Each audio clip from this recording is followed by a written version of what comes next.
Studyplexity JPSC and BPSC. Hello aspirants, welcome to Studyplexity JPSC and BPSC. हम लोग already मिल चुके हैं, लेकिन जो लोग आज इस वीडियो को पहली बार देख रहे हैं, मैं उनको बता देना चाहता हूं कि मेरा नाम है Dheeraj and I am the faculty of Indian polity, governance and Jharkhand specific in the JPSC segment of Studyplexity. 14 JPSC PT free crash course 3 फरवरी 2026 से लाइव हो चुकी है स्टडीप्लेक्सिटी के जेपीएससी बीपीएससी चैनल पे, और आज उसी फ्री क्रैश कोर्स की सेकंड क्लास है झारखंड स्पेसिफिक की।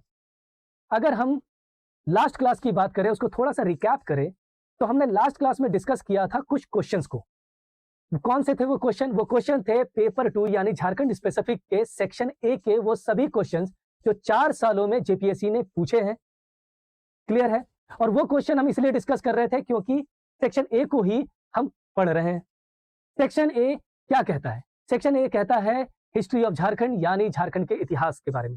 और इतिहास के भी अंदर सब टॉपिक्स के अंदर उन्होंने डिक्लेयर कर रखा है, जेपीएससी ने डिक्लेयर कर रखा है कि हम ट्राइबल्स से सवाल पूछेंगे, यानी झारखंड में रहने वाले जनजातीय समूह से सवाल पूछेंगे। जनजातीय समूह में भी हम उनकी शासन व्यवस्था से सवाल पूछेंगे। क्लियर है? तो ये बहुत जरूरी हो जाता है कि हम झारखंड की जनजातीय समूह को बहुत ही डिटेल में पढ़ें, प्लस उनकी शासन व्यवस्था को भी बहुत डिटेल में पढ़े, जहां से प्रश्न पूछे जाएंगे। क्लियर है? और इसी क्रम में हमने लास्ट क्लास में झारखंड के पॉलिटिकल स्ट्रक्चर के बारे में डिस्कस किया कि झारखंड एक राज्य राजनीतिक रूप से किस प्रकार से दिखता है। और राजनीतिक रूप से तो यह दिखता ही है, और अगर हम डेमोग्राफिक रूप से बात करें तो डेमोग्राफिक रूप से हम यहाँ पे रहने वाले लोगों की बात कर रहे हैं। और अगर हम लोगों की बात करें तो हम सभी लोगों की बात करेंगे एक एक करके, लेकिन सेक्शन ए कहता है कि झारखंड में रहने वाले जनजातियों के बारे में डिटेल्स में पढ़ना है, और पढ़ना जरूरी भी है, क्योंकि झारखंड में की जो कुल आबादी है उसकी 26% आबादी जनजातीय समूह है। और बात सिर्फ 26% आबादी की नहीं है, झारखंड के वो मूल निवासी के रूप में यहाँ पे निवास करते हैं, यानी वो एबओरिजिनल्स हैं झारखंड के, जो 5000 साल से भी झारखंड पे रह रहे हैं। बाकी तो लोग बाहर से आए और यहाँ पे आकर के सेटल डाउन हुए हैं। तो इसलिए जरूरी हो जाता है कि यहाँ की जनजाति के बारे में जेपीएससी एग्जाम को लेकर के हम बहुत सीरियसली पढ़ें। इसके साथ साथ एग्जाम की बात तो छोड़िए, अगर आप झारखंड के निवासी हैं या फिर आप झारखंड राज्य में थोड़ी सी रुचि रखते हैं, तो आपको यहाँ की जनजाति के बारे में थोड़ा सा जानना समझना जरूरी भी है, और जानना चाहिए भी, क्योंकि वो भी हमारी तरह भारत देश के एक नागरिक हैं, और उनका कंट्रीब्यूशन भारत की इकोलॉजी में को, भारत की ज्योग्राफिकल इकोलॉजी को बनाए रखने में बहुत बड़ा उनका योगदान है। तो इसी क्रम में हमने बात करी थी झारखंड में रहने वाले 33 ट्राइब्स के बारे में, एक शॉर्ट ब्रीफ, और उसके बाद हमने बात किया था उनके टाइप्स के बारे में, जिसमें पीबीटीजीज भी हैं और प्रिमिटिव ट्राइब भी है, यानी आदिम जनजाति और विशेष रूप से कमजोर वर्ग के जनजाति के बारे में हमने जिक्र किया। बहुत लोगों को कंफ्यूजन है, कंफ्यूजन होगा भी, क्योंकि मार्केट में जो नोट्स पड़े हुए हैं, जो बुक्स पड़े हुए हैं और जो क्लासेस हो रही है, उससे मैं ज्यादा मैं कंफ्यूज नहीं रहता हूं, क्योंकि आपका कंफ्यूज्ड होना लाजमी भी है। बहुत स्टूडेंट्स को ये कंफ्यूजन है कि झारखंड के अंदर कुल मिलाकर के 8 पीबीटीजी हैं। बहुत स्टूडेंट को ये कंफ्यूजन है कि झारखंड में 9 पीबीटीजी हैं, और बहुत लोगों को कंफ्यूजन है कि यहाँ पे 10 पीबीटीजी है। तो राइट आंसर है 9 पीबीटीजी है, जो मैंने लास्ट क्लास में आपको बताया है। क्लियर है? अगर आप कमेंट सेक्शन में जाएंगे तो कमेंट सेक्शन के अंदर मैंने कमेंट में पिन भी कर दिया है, कमेंट में मैंने कमेंट भी किया है मिनिस्ट्री ऑफ ट्राइबल अफेयर की वेबसाइट, जहां पे 75 पीबीटीजीज के बारे में पूरी लिस्ट है और स्टेट वाइज लिस्ट है, उसको मैंने अपडेट कर दिया है।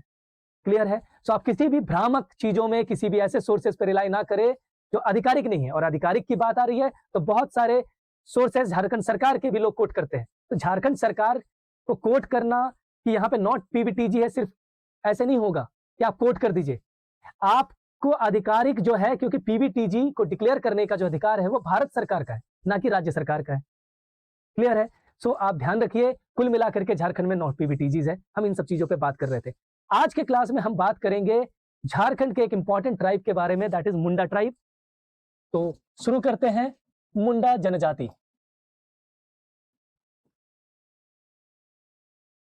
सबसे पहले हम मुंडा जनजाति के बारे में समझने की कोशिश करते हैं, जहां से एग्जाम में क्वेश्चन पूछे जा सकते हैं। देखिए, मुंडा जनजाति किस प्रकार की जनजाति है। क्लियर है? तो अगर हम इनके नस्ल की बात करें, नस्ल बोले तो रेशियल ग्रुप की बात करें, तो नस्ल के आधार पर मुंडा जनजाति कोलारियन समूह की ट्राइब है, कोलारियन ग्रुप की। हिंदी में लिख दे रहा हूं मैं, कोलारियन, ठीक है, नस्ल के रूप में। और अगर हम भाषा के आधार पर बात करें तो ये किस भाषाई समूह से संबंध रखते हैं? भाषाई समूह की बात करें तो ये संबंध रखते हैं ऑस्ट्रो एशियाटिक, ठीक है, हिंदी में भी लिख देता हूं मैं, ऑस्ट्रो एशियाटिक। अब ये ऑस्ट्रो एशियाटिक, इंडो आर्यन, ये सब क्या है? भाषा है। तो जब मैं जीपीएससी की फुल फ्लेजेड क्लास लेता हूं झारखंड स्पेसिफिक की, जो 225 घंटे से लेकर के 250 घंटे तक की होती है, उसमें हम पूरी जब लैंग्वेज को डिस्कस करते हैं, झारखंड में बोले जाने वाले सभी लैंग्वेज को डिस्कस करते हैं, तो एक एक लैंग्वेज कहां से ओरिजिनेट हुआ, कैसे हुआ, तो पूरा स्ट्रक्चर्ड वे में मैं बताता हूं। तो जब कभी भी हमारे साथ फुल फ्लेजेड कोर्स में ज्वाइन करते हैं या पार्टिसिपेट करते हैं या मेरे साथ आप झारखंड की क्लासेस करते हैं, आपको पूरी लैंग्वेज ऐसे क्लियर होगी जैसे कभी क्लियर नहीं हुई है। तो अभी फॉर इस कोर्स के लिए टाइम कम है और एग्जाम में इतना डिटेल में क्वेश्चन नहीं पूछेगा अभी, और चांसेस है कि वो पूछ भी ले, लेकिन क्योंकि भाषा इसमें पढ़ना है, आपको झारखंड स्पेसिफिक में भाषाएं पढ़नी है, नागपुरी भाषा, सदरी भाषा, ये सारी चीजें आपको पढ़नी है, पंचप्रगनिया, ये सब कुछ पढ़ना है। तो इन सभी भाषाओं की वर्गीकरण को पढ़ना जरूरी भी है, लेकिन एज ऑफ नाउ हम जहां पे भी भाषा के बारे में जिक्र होगी, हम एक एक करके भाषाओं को कवर भी करेंगे, लेकिन अभी हम फोकस करते हैं सिर्फ मुंडा जनजाति पे। तो भाषाई समूह की बात करें तो मुंडा जनजाति भाषाई समूह के क्रम में किस भाषाई समूह से बिलोंग करते हैं, ताल्लुक रखते हैं? ऑस्ट्रो एशियाटिक समूह से ताल्लुक रखते हैं, ठीक है। चलिए, अगर इतनी बात समझ में आई तो आप ये समझिए कि मुंडा जनजाति आखिर इनका ओरिजिनेशन पॉइंट कहां था, यानी इनका उद्गम कहां था। जो भी आज तक आर्कियोलॉजी की गई है, उत्खनन हुए हैं, उसके आधार पर जो इनकी ओरिजिनल होमलैंड है वो क्या है? South east Asia. और ये एग्जाम का क्वेश्चन हो सकता है, south east Asia. South east Asia का मतलब दक्षिण पूर्व एशिया, यानी कंबोडिया, वियतनाम, ठीक है। और ये किस आधार पे है? ये है पॉल सिडवेल के रिसर्च के आधार पर, और इसे ही ऑफिशियली अभी माना जाता है पूरे वर्ल्ड ओवर कि मुंडा जनजाति जो है वो साउथ ईस्ट एशिया से बिलोंग करते थे, ताल्लुक रखते थे, क्योंकि आखिरी जो इनकी रिमेन्स मिले हैं वो यहीं से मिले हैं। और पॉल सिडवेल ये भी कहते हैं कि ये दक्षिण पूर्व एशिया से भारत के अंदर उड़ीसा में एंटर करते हैं। और आर्कियोलॉजिकल सर्वे ऑफ इंडिया, यानी पुरातात्विक सर्वेक्षण, भारत की जो पुरातात्विक सर्वेक्षण है, उसके अनुसार भी जो ट्रेसेस हैं, जो अभी तक उत्खनन हुए हैं, और सबसे ओल्डेस्ट ट्रेसेस जो फाइंड आउट हुए हैं वो उड़ीसा में ही फाइंड आउट हुए हैं, और उड़ीसा से ही झारखंड के अंदर ये एंटर करते हैं। तो ये भी आप साथ में लिखते चलिए। क्लियर है यहां तक? चलिए, ठीक है। सो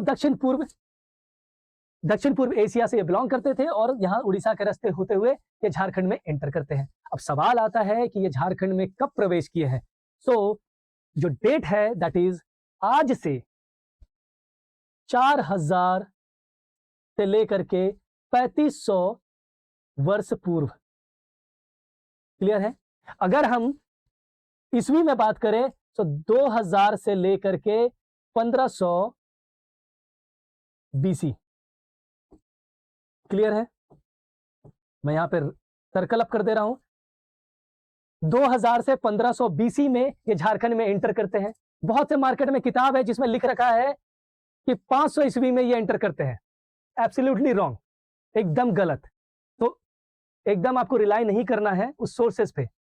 2000 और खुद दिमाग लगाइए कि 500 ईस्वी ईसा पूर्व, इसका मतलब यह है कि मुंडा जनजाति गुप्ता के बाद आए। आप समझ रहे हैं? मौर्यन काल में ये आए हैं। तो आप कैलकुलेट कर लीजिए 2000 साल पहले और 2000 साल पहले से, तो 2000 से 15, यानी ये लोग कब आए हैं? ये लोग इंडस वैली सिविलाइजेशन के खत्म जब हो रही थी तो उसके उत्तरार्ध में ये यहाँ पे एंटर करते हैं। आई होप ये आपको क्लियर हो जाएगा, ठीक है। सो इस पॉइंट पे, लेकिन एग्जाम में क्वेश्चन इतना डिटेल में नहीं पूछेगा, फिर भी मैं आपको बता दे रहा हूं। 2000 से लेकर 1500 बीसी में आए, यानी 4000 से लेकर के आज से 4000 से लेकर के 3500 वर्ष पूर्व में ये झारखंड में एंटर करते हैं। यहां तक आई होप क्लियर हो गया होगा आपको, ठीक है। अगर ये क्लियर है, मैं स्लाइड चेंज करता हूं या फिर मैं यहीं पे लिखता हूं, ठीक है। और ये मेरा स्टाइल है लिखने का। बहुत स्टूडेंट कंफ्यूज भी होते हैं, बहुत लोग कहते भी हैं कि सर सीधा सीधा लिखिए, एक एक करके क्रम अनुसार लिखिए। तो जो लोग मुझसे 5-6 सालों से क्लासेस कर रहे हैं या कभी भी उन्होंने कि कोई भी स्टूडेंट मुझसे क्लास किया होगा, उन्हें बहुत अच्छे से पता है कि मैं हमेशा बोर्ड में इधर-उधर लिखता हूँ। इसका सिर्फ एक पर्पस है, मैं बताता भी हूँ कि मैं क्यों लिखता हूँ। वो इसलिए लिखता हूँ कि आपका कंसंट्रेशन बना रहे मेरी हर उस शब्द पे जो मैं बोल रहा हूँ, तो आपको ये पता चले कि कौन सी चीजें मैंने कहाँ लिखी और वो क्या थी बातें। तो आप बीच में ड्रीमलैंड में खो जाएंगे, तो ऐसी परिस्थिति में आपको कुछ भी पता नहीं चलेगा। आपको वापस रिवाइंड करना होगा और फिर ध्यान से सुनना होगा। और मेरा मानना है कि जब आप सुनते हैं, वो मेरा मानना क्या है, ये तो साइकोलॉजी का मानना है कि जब आप किसी भी चीज को बहुत ध्यान से सुनते हैं या फिर सुनते हैं, विजुअल्स में आप देखते हैं या अपने कानों से सुनते हैं, वो आपके मेमोरी में सबसे ज्यादा स्टोर होती है रादर जब आप पढ़ते हैं। खैर पढ़ना चाहिए, पढ़ने से बौद्धिक क्षमता जो है वो ज्यादा विकसित होती है और बहुत ज्यादा पढ़ना चाहिए, ठीक है। लेकिन याद करने की बात हो तो आप विजुअली देखिए, सुनिए। तो जब आप सुन रहे हैं तो पूरा ध्यान से सुनिए, ये मेरा आपसे रिक्वेस्ट है। क्लियर है? ठीक है, इतनी बातें आप समझ गए। तो अब हम थोड़ा सा बात करते हैं मुंडा जनजाति के कुछ कैरेक्टरिस्टिक्स के बारे में। जब कभी भी अगर आप मुंडा जनजाति से पूछेंगे कि आप क्या हैं, तो वो क्या बोलेंगे? वो नहीं कहते, आज के डेट में वो अपने आप को मुंडा जनजाति कहते हैं, लेकिन पहले के जो जनजाति थे, मुंडा जनजाति से जो संबंध रखते थे, वो अपने आप को क्या कहा करते थे? वो अपने आप को कहा करते थे होडो हो। होडो हो, समझ में आ रही है बात? होडो हो या फिर मुरा। मुरा, और ये एग्जाम का क्वेश्चन हो सकता है, लिख लीजिए इंपॉर्टेंट मार्क करके। तो मुंडा जनजाति अपने आप को होडो हो यानी मुरा कह करके या फिर मुरा कह करके खुद को बुलाते थे। क्लियर है? और ये एग्जाम में क्वेश्चन आ सकता है, ध्यान दीजिएगा। और जो एग्जाम में क्वेश्चन पूछा गया है, जब आप इनसे पूछोगे कि आपकी भाषा क्या है, तो ये कहेंगे कि हमारी भाषा है होडो जगर।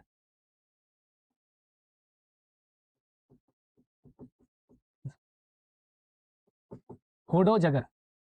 और खुद समझ रहे हैं कि मुंडा जनजाति अगर अपने आप को होडो कहते हैं, होडो हो कहते हैं, तो अपने आप को, अपनी भाषा को क्या कहते हैं? होडो जगर। और यही जेपीएससी ने क्वेश्चन पूछ रखा है कि किस जनजाति की भाषा होडो जगर है। तो मुंडा जनजाति अब की जो भाषा है, जो कहते हैं कि हम ये भाषा बोलते हैं, तो होडो जगर मुंडा जनजाति की भाषा है। लेकिन आज के डेट में अगर हम ऑफिशियली बात करें कि मुंडा जनजाति की भाषा क्या है, तो वो है मुंडारी। और मुंडारी किस भाषाई समूह से बिलोंग करती है? ऑस्ट्रो एशियाटिक भाषा समूह से बिलोंग करती है। एकदम याद रखिएगा। क्लियर है? आई होप यहां तक आपको सभी को एक एक चीजें यहां पे क्लियर हो चुकी होगी। ठीक है जी, चलिए मूव करते हैं हम नेक्स्ट सेगमेंट में। अब अगर मुंडा जनजाति की बात करें, उनके भाषा की बात कर ली गई है, सो बात करते हैं हम इनके सब ग्रुप्स के, यानी वर्गीकरण। मुंडा जनजाति जो है वो दो प्रकार के होते हैं। इन्हें अगर क्लासिफाई कर दिया जाए तो दो मेजर पार्ट्स में, सब ग्रुप्स में इनको क्लासिफाई किया जा सकता है। एक को कहा जाता है कोन पार्ट, और ये एग्जाम में क्वेश्चन आ सकता है कि कोन पार्ट एग्जैक्टली किसकी सब ग्रुप है। क्लियर है? और दूसरा है खनगर।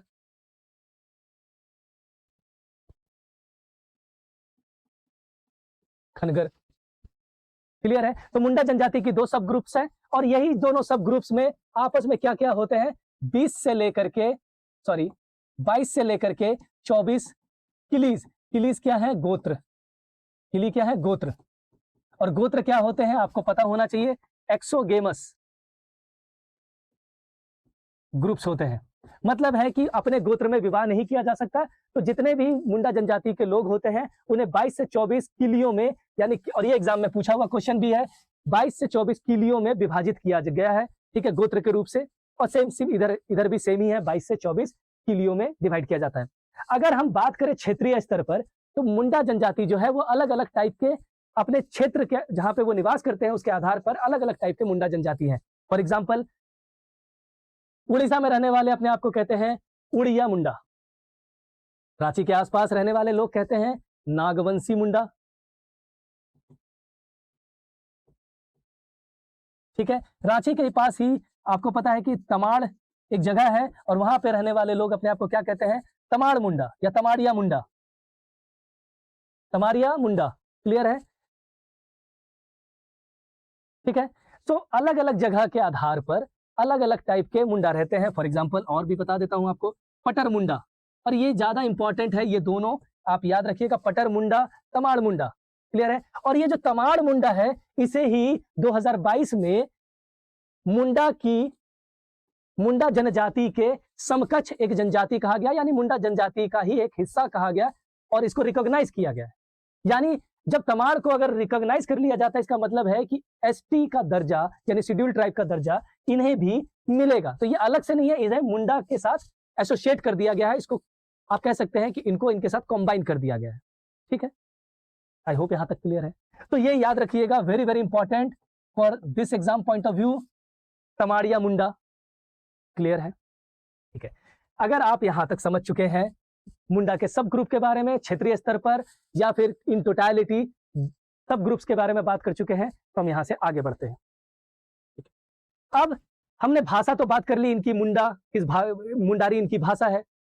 ठीक है, अब भाषा किस लिए यूज की जाती है? भाषा यूज की जाती है आपस में कम्युनिकेट करने के लिए। ठीक है, अब तो आपस में ये लोग कम्युनिकेट करते हैं, तो कैसे पता चलता है कि आज से 1000 साल पहले, 2000 साल पहले किसी मुंडा जनजाति की जो संस्कृति थी, कल्चर थी, उनके रिचुअल बिलीव्स थे, दैट मीन्स जो उनकी धार्मिक परंपराएं थी, जो उनकी मान्यताएं थी, वो एग्जैक्टली क्या हुआ करती थी? जब अगर उनके पास कोई लिखित डॉक्यूमेंटेड चीज नहीं है, तो ये कैसे एक जनरेशन से दूसरे जनरेशन में पास ऑन हुआ? तो कोई भी कहानियां एक जनरेशन से दूसरे जनरेशन में पास ऑन होती है, वो आपको पता है कि इसका तरीका क्या होता है? कथा के आधार पर, जिसे हम लोग जनरली क्या कहते हैं? फोक टेल्स, और यानी लोक कथा। बहुत सारे भाषाओं में किदवंती भी कही जाती है। ठीक है, अब वो कितना सच है कितना गलत है उसका कोई प्रमाण नहीं है, लेकिन एक जनरेशन से दूसरे जनरेशन तक ये पास ऑन होता आया है। ठीक उसी प्रकार से एक जनरेशन से जो दूसरे जनरेशन में जब मुंडा की जो कहानियां हैं वो पास ऑन हुई है,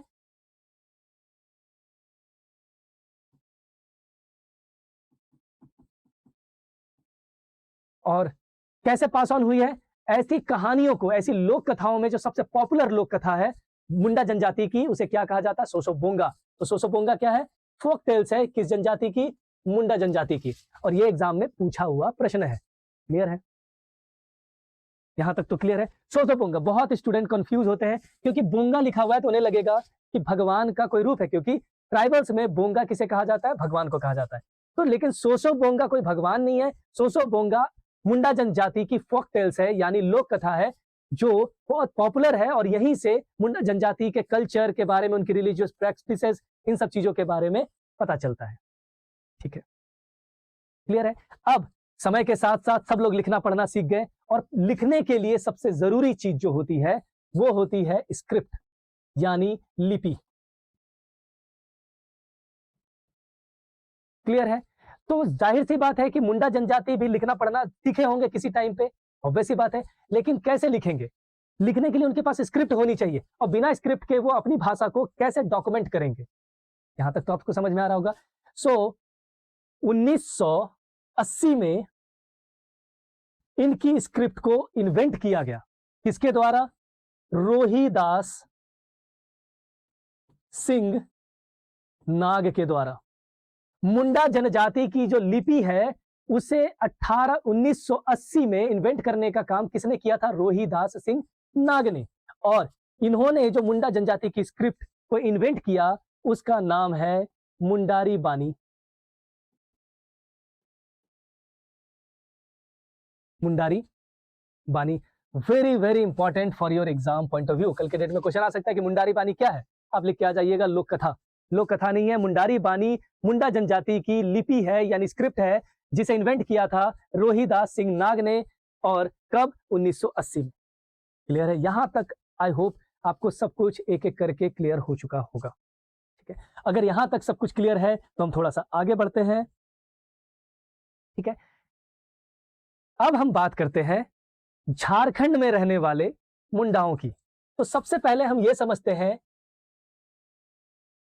कि झारखंड में मुंडा जनजाति की जो आबादी है वो कितनी है। मैंने कल ही आपको बताया कि झारखंड में कुल मिलाकर के 86,45,042 जनजातियां हैं।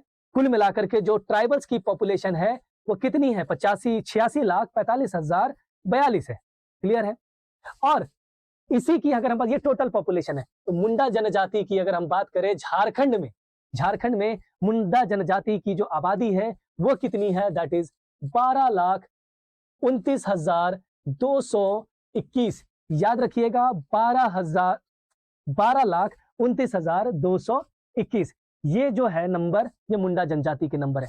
कुल मिलाकर के अगर आपको ये दोनों फिगर्स याद हैं तो आप परसेंटेज भी निकाल सकते हैं। कभी कभी एग्जाम में परसेंटेज में पूछा जाता है, और अगर नहीं निकाल सकते हैं तो भैया याद कर लीजिएगा 14.22% है टोटल ट्राइबल्स का। टोटल ट्राइबल्स का कितना परसेंट है, यहाँ पे इतना, ठीक है, आप समझ रहे हैं। अब अगर हम झारखंड में बात करें तो 33 जनजातियों में इनकी रैंकिंग जनसंख्या के आधार पे कितनी है, तो ये थर्ड लार्जेस्ट ट्राइब है, third largest tribe of Jharkhand. Jharkhand की जनसंख्या के दृष्टिकोण से तीसरी सबसे बड़ी जनजाति कौन है, मुंडा। क्लियर है। तो फर्स्ट सबसे बड़ी जनजाति कौन है ये आपको पता होना चाहिए। झारखंड में सबसे ज्यादा जनजाति है संथाल की, संथाल के बाद है ओरांव की, और ओरांव के बाद है मुंडा की। क्लियर है। और मुंडा की जनजाति कितनी है, 12,29,221। लेकिन ध्यान दीजिएगा, अगर हम पूरे भारत देश की बात करें तो पूरे भारत देश में मुंडा की जनजाति कितनी है, पूरे भारत देश में जो मुंडा की जनजाति, मुंडा जनजातियों की जो जनसंख्या है वो अप्रोक्सीमेटली 25 लाख के आसपास है। सो झारखंड की अगर हम बात करें तो झारखंड में मुंडाओं की जनजाति 49% है। भारत में कुल मुंडा की जनजाति की 49% मुंडा जनजाति झारखंड में निवास करती है। और ध्यान दीजिए, मैं शब्दों को थोड़ा सा सही करके बोल रहा हूं। मुंडा जनजाति के जो लोग हैं वो झारखंड में निवास करते हैं, ना कि पाए जाते हैं। कोई फूल पौधा कंदमूल नहीं है कि किताबों में एक लाइन लिख दिया गया कि यहाँ पे ये जनजाति पाए जाते हैं। पाए जाते क्या होता है, क्लियर है, ठीक है। और अब मैं ये जो बता रहा हूं आपको 49%, वो इसलिए बता रहा हूं कि आप गलत नहीं पढ़े। 49% जनजाति, अगर मुंडा जनजाति की जो पॉपुलेशन है वो झारखंड में रहती है और 25 लाख पॉपुलेशन मुंडा जनजाति की पूरे भारत देश में है, तो इसका अर्थ क्या है कि झारखंड के अलावा भी भारत में के अलग अलग राज्यों में, फॉर एग्जाम्पल उड़ीसा में, वेस्ट बंगाल में मुंडा जनजाति के लोग रहते होंगे।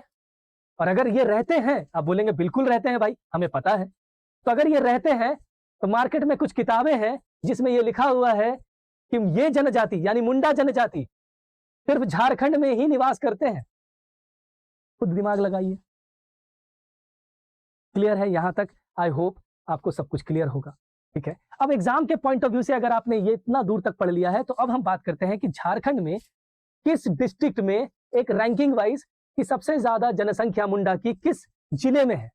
सो खूंटी में सबसे ज्यादा मुंडा निवास करते हैं। खूंटी के बाद अगर हम बात करें तो सेकंड नंबर पे है रांची, और रांची के बाद अगर हम बात करें तो सिमडेगा। आई होप आपको यह क्लियर होगा। डिक्रीजिंग ऑर्डर में सबसे ज्यादा मुंडा जनजाति खूंटी में, हाईएस्ट में यहां पे लिख देता हूं अगर आपको कंफ्यूजन है। सर्वाधिक मुंडा जनजाति के लोग खूंटी में, खूंटी के बाद रांची में, ठीक है, और रांची के बाद सिमडेगा में। ये याद रखना भी आसान है, खूंटी लार्जेस्ट अगर पूछ लिया जाए खूंटी तो आपको याद रखना भी आसान है, क्योंकि खूंटी में बिरसा मुंडा का जो रिवोल्ट हुआ था वो केंद्र था, उनका जन्म भी यहीं हुआ था, तो आप यहां से याद रख सकते हैं। यहां तक मुझे लगता है कि आपको क्लियर हो चुका होगा। अगर हम लोएस्ट की बात करें कि सबसे कम मुंडा जनजाति किस जिले में है, तो जामतारा। और जामतारा से थोड़ा सा अधिक कहां है, कोडरमा। और अगर कोडरमा से थोड़ा सा अधिक और हम कर ले तो चतरा। हिंदी में लिख लीजिए, इतना तो आप लिख ही सकते हैं, स्थान का नाम है। क्लियर है जी। सो झारखंड में आज से 4000 साल पहले मुंडाओं झारखंड में एंटर करते हैं, भारत के अंदर एंटर करते हैं, और एंटर करके झारखंड के अंदर वो यहां पे आकर के रहना शुरू कर देते हैं।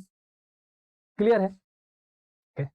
तो जब इंडिया में वो एंटर करते हैं और वहां से उनकी जो ब्रांचेज है वो झारखंड के ओर आती है, और वो धीरे धीरे करके हमारे झारखंड में कुल मिलाकर के आज 2011 के सेंसस के अनुसार यानी जनगणना के अनुसार झारखंड में उनकी आबादी है 12,29,221 एग्जैक्ट। और कभी कभी एग्जाम में कभी क्या हमेशा पूछने को है, वो कभी भी पूछ सकता है, एग्जैक्ट नंबर भी आपसे पूछा जा सकता है, परसेंटेज में भी पूछा जा सकता है। ये सभी फैक्ट आपको याद रखने हैं।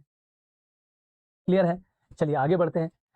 तो मुंडा जनजाति को आपने समझ लिया, झारखंड में कितनी आबादी है ये भी आपने समझ लिया। अब हम बात करते हैं इनके जन्म से लेकर के इनके मृत्यु तक की कहानी के बारे में। क्लियर है, ठीक है।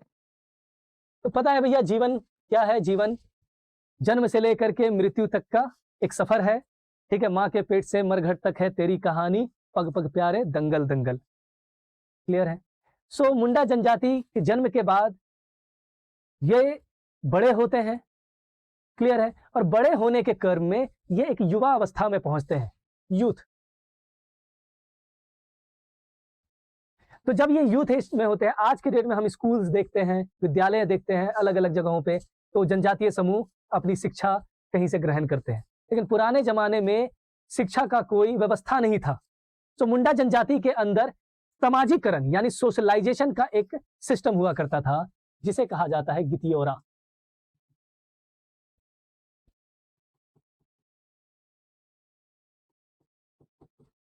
गितियोरा ये क्या है? इसे कहा जाता है यूथ डॉर्मेट्री,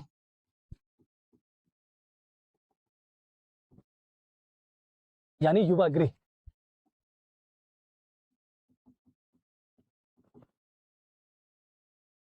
कि जब बच्चे बड़े हो जाते हैं, अपने टीनेज में पहुंचते हैं, तो उनको भेज दिया जाता है युवा गृह में, कि वो लोग आपस में जितने भी उनके गांव में लोग हैं, वो एक दूसरे से मिले जुले, ठीक है, और मिलने जुलने के क्रम में वो वहां पे निवास करें अपने माँ बाप से दूर, और उनका सामाजिकरण हो, जिससे उनका एक बौद्धिक विकास हो, सामाजिक विकास हो, और ये आगे बढ़े। फिर जब वो एडल्ट हो जाते हैं, उसके बाद वो वहां से बाहर आते हैं, और आने के बाद क्या करते हैं?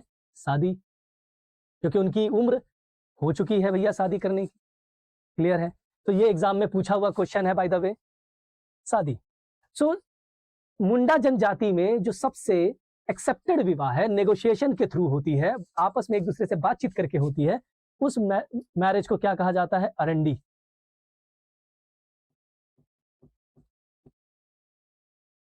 अरंडी ये मैरिज है, और ये एग्जाम का पूछा हुआ क्वेश्चन है, ठीक है,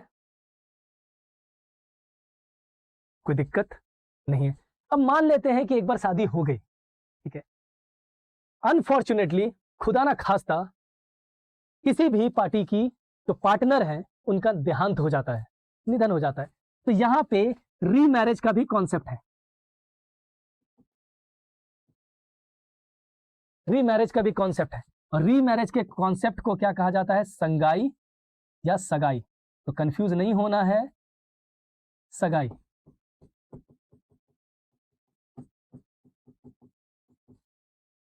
सगाई, संगाई या सगाई। ध्यान, यहां आज के डेट में जो सगाई होती है इसे एंगेजमेंट बोलते हैं। इधर एंगेजमेंट नहीं हो रहा है, इधर सीधा छोड़ के जा रहे हैं, डाइवोर्स, ठीक है। मान लेते, आप समझ रहे हैं कि क्या होता है, ठीक है। तो जब, सॉरी नॉट डाइवोर्स, मतलब जब लोग अलग हो गए हैं, तो दोबारा जब शादी होती है, sorry slip of tongue, not divorce, जब दोबारा शादी होती है, मान लेते हैं कि किसी का देहांत हो गया या डाइवोर्स भी हो गया फॉर एग्जाम्पल, और ऐसी परिस्थिति में जब वो दोबारा शादी करते हैं, तो उसे क्या बोलते हैं? सगाई या संगाई। क्लियर है? तो ये क्या है? रीमैरिज, एकदम याद कर लीजिए, रीमैरिज मीन संगाई या सगाई, ठीक है। और आरएनडी पे क्वेश्चन पूछा गया है, ठीक है, मैं इसको मूव करता हूं आगे। इन केस रीमैरिज की व्यवस्था तो है ही, लेकिन मुंडा जनजाति में डाइवोर्स की भी व्यवस्था है, यानी तलाक की व्यवस्था है, और तलाक की व्यवस्था को कहा जाता है सकम चारी। क्या कहा जाता है? सकम चारी। क्लियर है? इंग्लिश वाले लिख लीजिएगा सकम चारी। और ध्यान दीजिए, ये भी एग्जाम में पूछा हुआ प्रश्न है। शादी हो गई, किसी की डेथ हो गई, तो रीमैरिज का प्रोविजन है, जिसे हम संगाई या सगाई कहते हैं। और इन केस कुछ एक्स्ट्रा ऑर्डिनरी सिचुएशन में, परिस्थितियों में, आपको भी पता है आज भी डाइवोर्स क्यों होता है? इक्वेशन नहीं बन रहे, कंपैटिबिलिटी सेट नहीं हो रही है।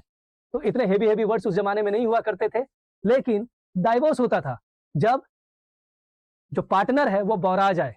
अगर मैं इन लाइट नोट कहूं, जब बौरा जाए, यानी जब वो पियक्कड़ हो जाए, शराबी हो जाए, या किसी और गतिविधि में इन्वॉल्व हो जाए, तो ऐसी परिस्थितियों में जब दूसरे पार्टनर को परेशानियां झेलनी पड़ रही है, तो जो वहां की शासन व्यवस्था है, वहां पे जा करके डाइवोर्स का प्रावधान है, और डाइवोर्स हो जाता है। और इस मुंडा जनजाति में डाइवोर्स को क्या कहते हैं? सकमचारी, या फिर एक और बड़ा अच्छा नाम है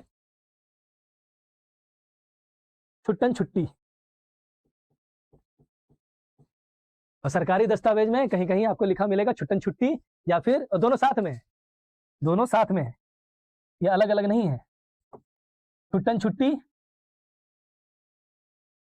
या फिर छुट्टा छुट्टी, ठीक है, छोटा छोटी नहीं, छुट्टन छुट्टी या छोटा छोटी, छुट्टा छुट्टी। क्लियर है? ठीक है भाई, शादी भी हो गई, चीजें आगे बढ़ रही है। Now come to the important point.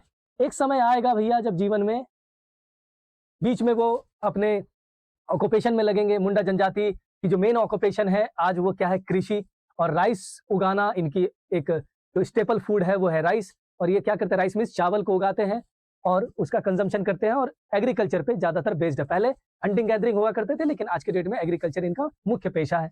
जीवन में वही क्या है भाई? नौकरी करो, चाकरी करो, उसके बाद एक दिन बूढ़े हो जाओ और बूढ़े होकर के दुनिया को त्याग दो, तो ये इनकी क्या हो जाती है? डेथ।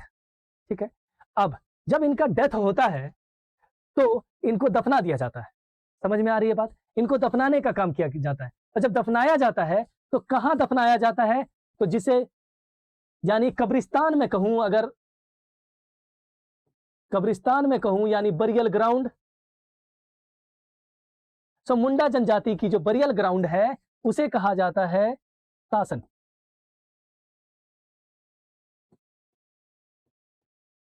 ठीक है, आप हिंदी में जैसे भी लिखना चाहें लिख लें, शासन।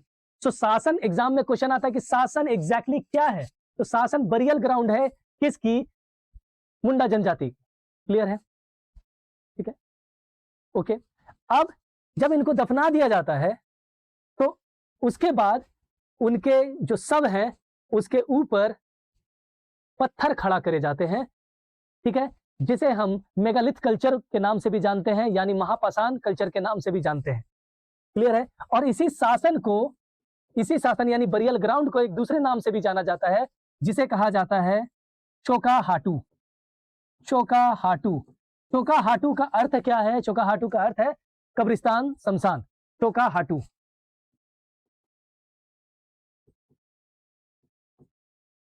ठीक है, और एक नाम है हरगड़ी। हरगड़ी। हरगड़ी, इसलिए आप कभी कभी देखेंगे हरगड़ी चोकाहाटू लिखा हुआ रहता है। तो बेसिकली वो कुछ नहीं है, वो कब्रिस्तान है। और ये बहुत इंपॉर्टेंट एग्जाम के पॉइंट ऑफ से, हड़गड़ी क्या है, चोकाहाटू क्या है, शासन क्या है, एक्सेट्रा एक्सेट्रा एक्सेट्रा। आई बात समझ? तो ये कब्रिस्तान है। तो जब ये इनको दफना दिया जाता है तो उसके बाद उन्हीं के शव के ऊपर पत्थर खड़े किए जाते हैं, और पत्थर खड़े करने की जो प्रक्रिया है, जो रिचुअल है, जो सेरेमनी है, या जो आप कह सकते हैं कि कर्मकांड है, उसे एक नाम से जाना जाता है जिसे कहा जाता है जंग टोपा। क्या कहा जाता है? जंग टोपा।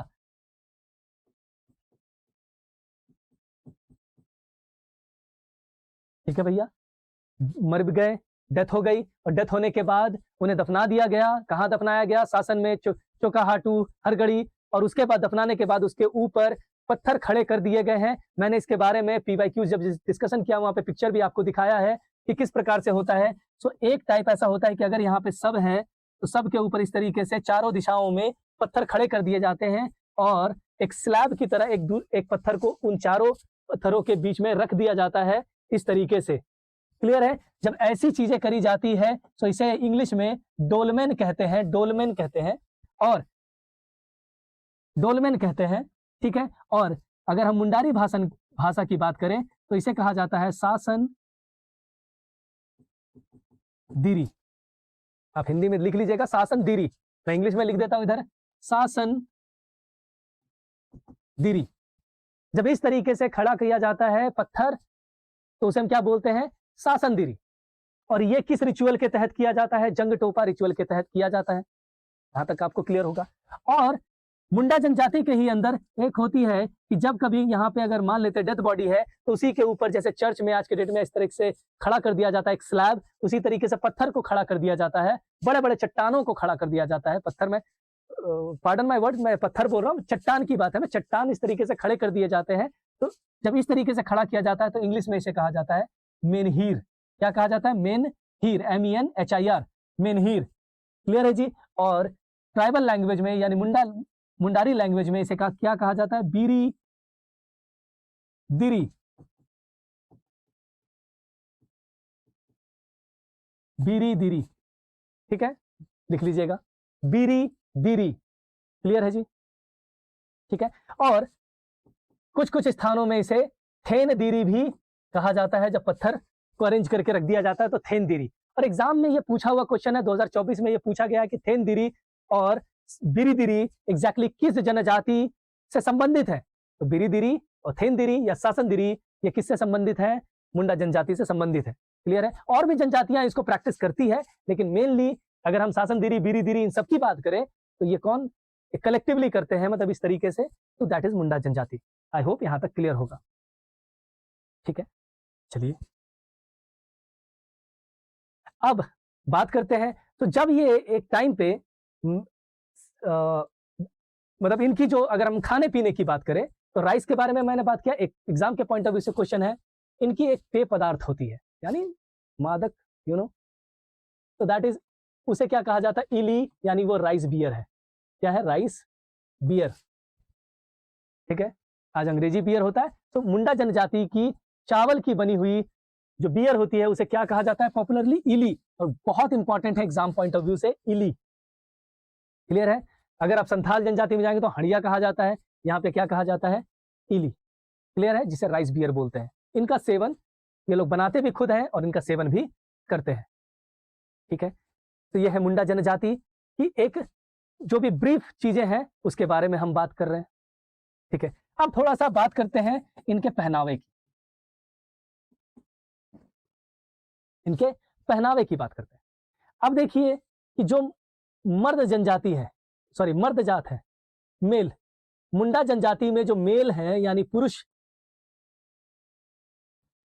ये अपने कमर से नीचे एक लुंगी की तरह एक पहनते हैं जिसे क्या कहा जाता है? Very important, that is Batoi, BATOI, Batoi. क्या कहा जाता है? बटोई।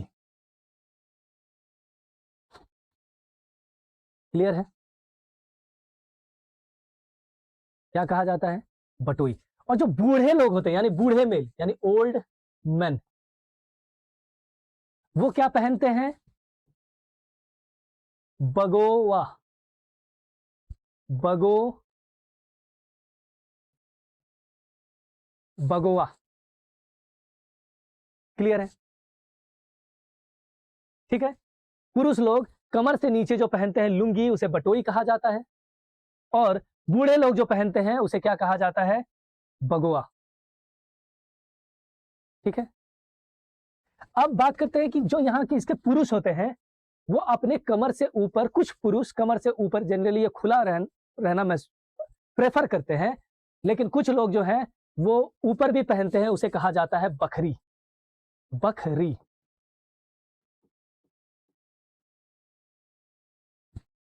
लिख लीजिए, क्या कहा जाता है? बखरी। ठीक है, ये ऊपर पहनते हैं यानी अपने टॉप पार्ट पे पहनते हैं। क्लियर है जी?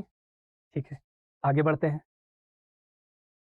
और ये सब एग्जाम में क्वेश्चन पूछा जाएगा कि ये सब क्या है, आपको पता होना चाहिए। क्यों पूछा जाएगा? क्योंकि हमने क्वेश्चन पेपर में देखा है कि लास्ट ईयर इनके ड्रेस के बारे में जेपीएससी ने क्वेश्चन पूछ रखा है, और ड्रेस के बारे में क्या पूछा है? इनकी महिलाओं के बारे में पूछा कि जो महिलाएं हैं वो साड़ी पहनती है, और उस साड़ी को क्या कहा जाता है? परिया।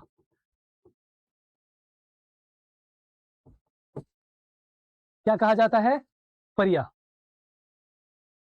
क्लियर है? आई होप क्लियर होगा आपको।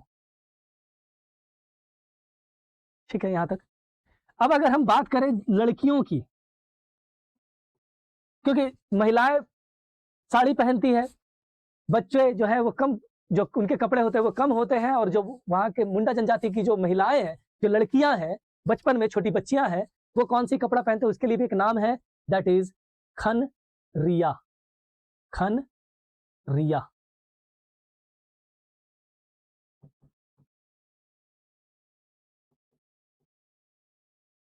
खन रिया। यहां तक आई होप सब कुछ क्लियर हो गया होगा आपको यहाँ पे। ठीक है, चलिए हम आगे बढ़ते हैं।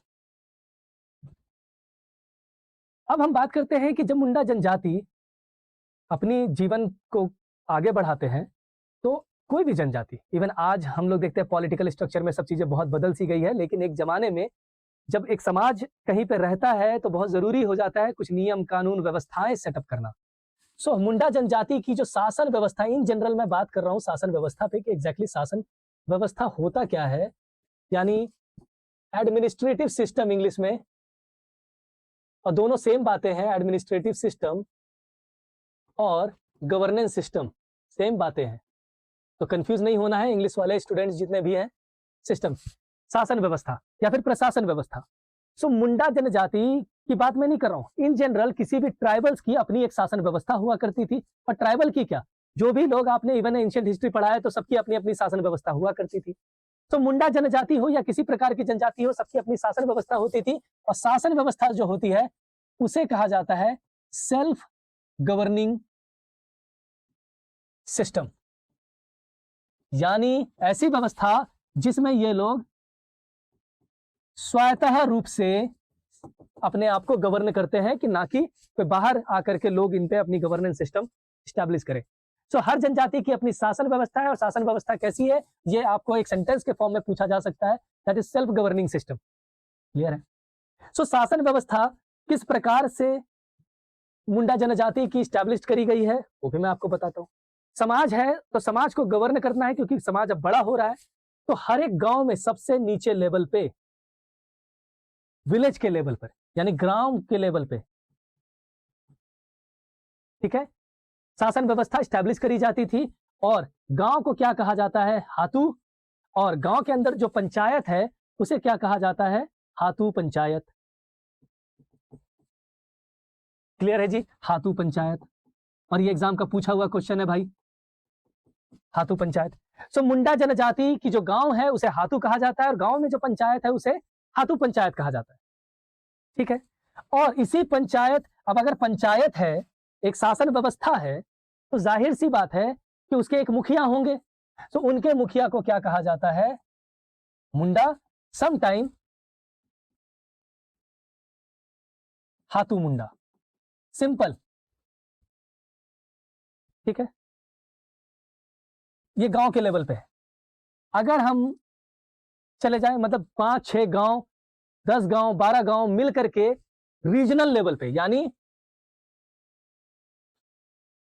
रीजनल लेवल पे, क्षेत्रीय स्तर पे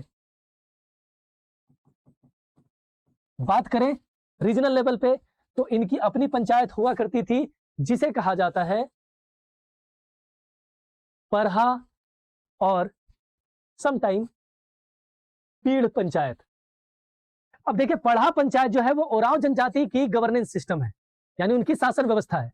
लेकिन मुंडा स्पेसिफिकली अगर मुंडा लिखा हुआ है, मुंडा की परहा पंचायत, तब आप समझ जाइएगा कि मुंडा के बारे में बात हो रहा है और उनके क्षेत्रीय स्तर की बात हो रहा है, जहां पे पढ़ा पंचायत का गठन किया जाता है। और पढ़ा पंचायत के जो मुखिया हैं उसे कहा जाता है पढ़ा राजा या फिर मानकी। ठीक है, मानकी या पढ़ा राजा, जो क्षेत्रीय स्तर पर है। यहां तक आप समझ रहे होंगे, क्लियर है? और गांव में जो रिलीजियस यानी धार्मिक जो हेड हैं, जो गांव के अंदर एक पुरोहित होंगे, वो कौन होंगे, यानी सेक्रेड हेड यानी रिलीजियस हेड, उन्हें क्या कहा जाता है, पाहन। पाहन, पाहन जो है मुंडा जनजाति में ग्रामीण स्तर पर, गांव के स्तर पर पुरोहित हुआ करते हैं, और ये भी शासन व्यवस्था में हेल्प करते हैं। क्लियर है? ये पंचायत होती है हातू पंचायत, मुंडा पंचायत, मानकी। आप ठीक है, मुंडा और मानकी। अब हो जनजाति, जो मुंडा जनजाति से निकल करके ही एक जनजाति बनी है, तो उनकी पंचायत को हम लोग एकदम स्पेसिफिकली क्या कहते हैं, मुंडा मानकी शासन व्यवस्था। तो जब कभी भी आगे मुंडा नहीं लिखा हुआ है और सिर्फ ये लिखा हुआ है कि मुंडा मानकी शासन व्यवस्था किस जनजाति की शासन व्यवस्था है, आपको ऑप्शन में हो लगाना है। लेकिन अगर ये लिखा गया है मुंडा की परहा पंचायत, या सिर्फ ये लिखा गया है कि परहा पंचायत यानी परहा गवर्नेंस सिस्टम किसकी है, तो तब ऐसी परिस्थिति में आप लगाइएगा कि ओरांव जनजाति की है। ठीक है, या भुआरी परहा की बात करी जाए, तब ऐसे सिचुएशन में आप लगाइएगा कि भुआरी परहा जब लिखी हुई है तो आप लगाइएगा कि उस स्पेसिफिकली कि भुआरी जो वर्ड है वो ओराव जनजाति से संबंधित है, नागवंश में भी भुआरी आती है। तो उस ऐसी परिस्थितियों में क्वेश्चन के आगे आपको मेंशन कर दिया जाता है कि मुंडा जनजाति की भुआरी परहा, क्योंकि हमने क्वेश्चन देखा है, एक बार पूछा गया मुंडा जनजाति की भुआरी परहा, एक बार पूछा गया मुंडा की परहा पंचायत, और एक बार पूछा गया है कि हाथू पंचायत। तो आपको क्लियर कट करके रखना है कि किसे क्या कहते हैं, कंफ्यूज नहीं होना है। आई होप यहां तक क्लियर है। सो मुंडा जनजाति में जो क्षेत्रीय स्तर पे जो पंचायत होती है उसे पढ़ा कहा जाता है, पीड़ कहा जाता है, और उसके हेड को पढ़ा राजा कहा जाता है। अब किसी भी शासन व्यवस्था को चलाने के लिए बहुत सारे अधिकारियों की जरूरत होती है।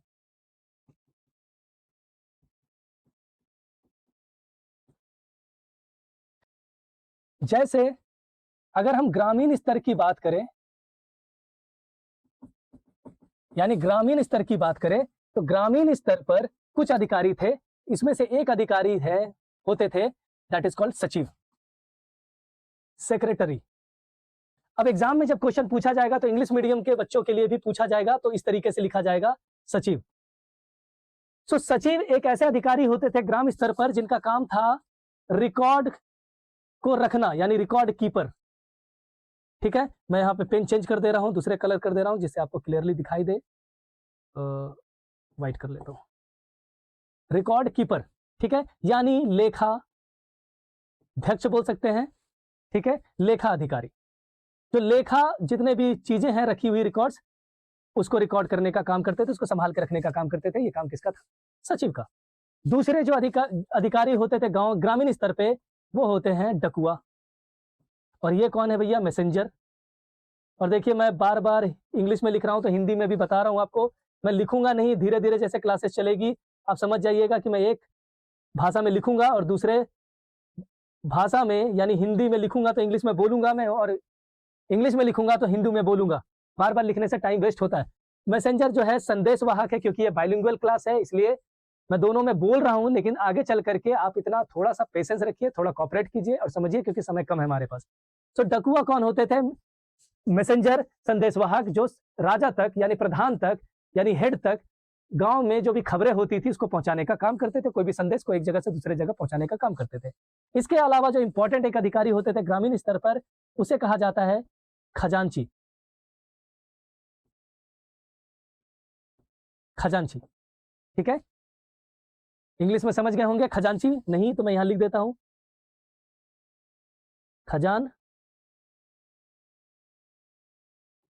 खजांची। अब ये खजांची जो है वो होते हैं कोषाध्यक्ष। कोषाध्यक्ष यानी टीआरई ट्रेजरर्स। ठीक है, ट्रेजरर्स यानी जो भी धन है, टैक्स कलेक्शन हो रहा है, चीजें कलेक्शन हो रही है, उसको संभाल करके रखने का काम कौन करते थे? खजांची। आई होप यहां तक आपको क्लियर होगा, और ध्यान से इसको लिख लीजिएगा। और ये सब अधिकारी जो है वो क्षेत्र स्तर पे होते हैं, ग्रामीण स्तर पे सचिव, डकुआ, खजांची। ठीक है, और अगर आप कुछ लिखना चाहते हैं तो आप ये भी लिख सकते हैं ठाकुर। ठीक है, ठाकुर वो होते हैं जो हजाम जो एक नाई समाज से बिलोंग करते हैं, उनको कहा जाता है ठाकुर। ठीक है, तो ये भी एक अधिकारी हुआ करते थे ग्रामीण स्तर पर। यहां तक आपको क्लियर होगा? क्लियर। और ये सब एग्जाम में क्वेश्चन पूछा जाता है बाय द वे, आप ध्यान रखिएगा कि डकुआ कौन है, सचिव कौन है, खजांची कौन होते थे, एक्सेट्रा। अगर आप यहां तक पढ़ चुके हैं तो मैं इस स्लाइड को यहीं पे लगाता हूं, मैं स्लाइड ही चेंज कर देता हूं। ठीक है, चलिए अब अगर हम परहा स्तर पर बात करें, परहा स्तर पर, तो यहां पे भी बहुत सारे अधिकारी होते थे जो परहा राजा को हेल्प करने का काम करते थे। ठीक है, जैसे फॉर एग्जांपल, और ध्यान दीजिएगा अभी और कॉम्प्लेक्शन बढ़ेगा, कारतो। कारतो कारतो एक रिलीजियस ऑफिसर हुआ करते थे, यानी धार्मिक।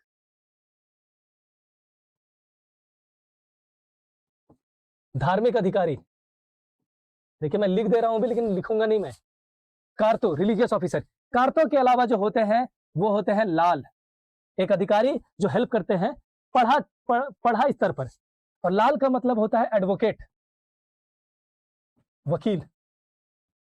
और भैया लाल भी 3 प्रकार के थे। ठीक है, दैट वन इज बड़लाल। ठीक है, बड़लाल। BADHLAL बड़लाल, मंझलाल और छोटलाल। यानी अगर इसकी बात करें तो ये है सीनियर लॉयर, ये है मिडिल लॉयर और ये है छोटलाल जूनियर लॉयर। ठीक है, जब केस पहुंचता था पढ़ा पंचायत में, दो गांवों के बीच में जब विवाद हो जाता था और केस पहुंचता था, तो एक चीज मैं और यहां पे बता देता हूं आपको फॉर योर काइंड इन्फॉर्मेशन, ये जितनी भी पढ़ा पंचायत है उस समय 3 तरीके की काम करती थी। एक है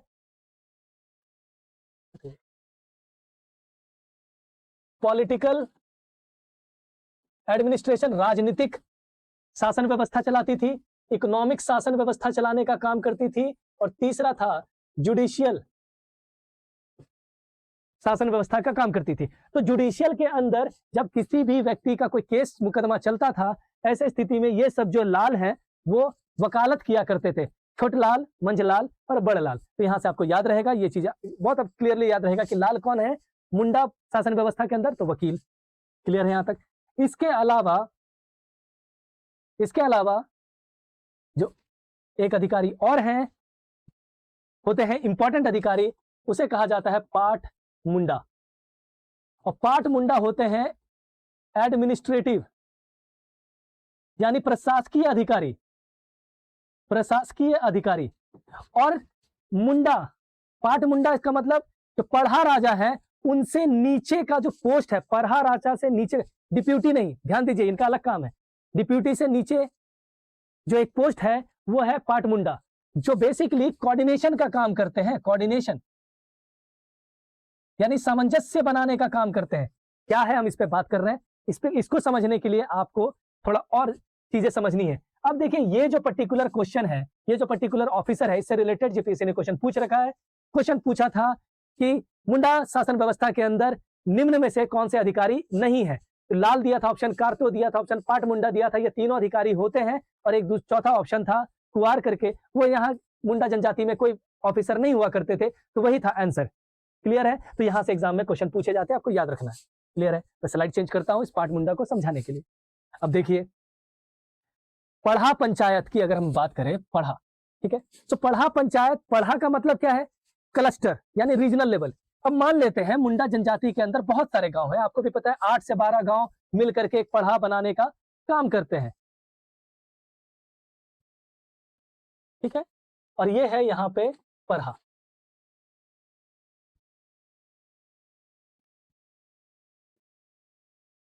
ठीक है, आप समझने के लिए एक और बना लीजिए। अब देखिए, मुंडा शासन व्यवस्था कितनी एडवांस्ड शासन व्यवस्था थी, इसलिए बहुत सारे किताबों में बहुत सारे राइटर्स ने लिखा है कि मुंडा जनजाति की जो शासन व्यवस्था है वो सबसे पुरानी डेमोक्रेटिक लोकल गवर्नमेंट का काम करती थी, शासन व्यवस्था का काम करती थी। क्यों, कैसे बताता हूं। अब डेमोक्रेटिक तो आप नहीं बोल सकते हो टेक्निकली, क्यों, क्योंकि जो मुंडा जनजाति यानी ग्रामीण स्तर पे जो मुंडा हुआ करते थे सरदार, वो वंशानुगत होते थे, और अगर हम पढ़ा राजा की भी बात करें तो इनका भी जो पोस्ट होता था वो भी वंशानुगत होता था। तो आप तो इसे डेमोक्रेटिक तो नहीं बोल सकते, लेकिन एक early form of governance system की बात जरूर कर सकते हो। क्यों, और देखिए कितना एडवांस्ड गवर्नेंस सिस्टम था।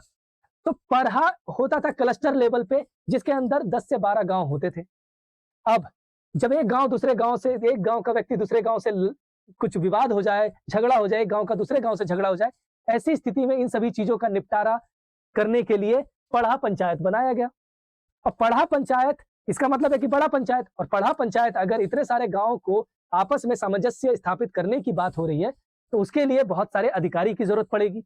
तो हमने अधिकारी के बारे में तो जिक्र कर लिया, जिसमें एक अधिकारी थे पाट मुंडा।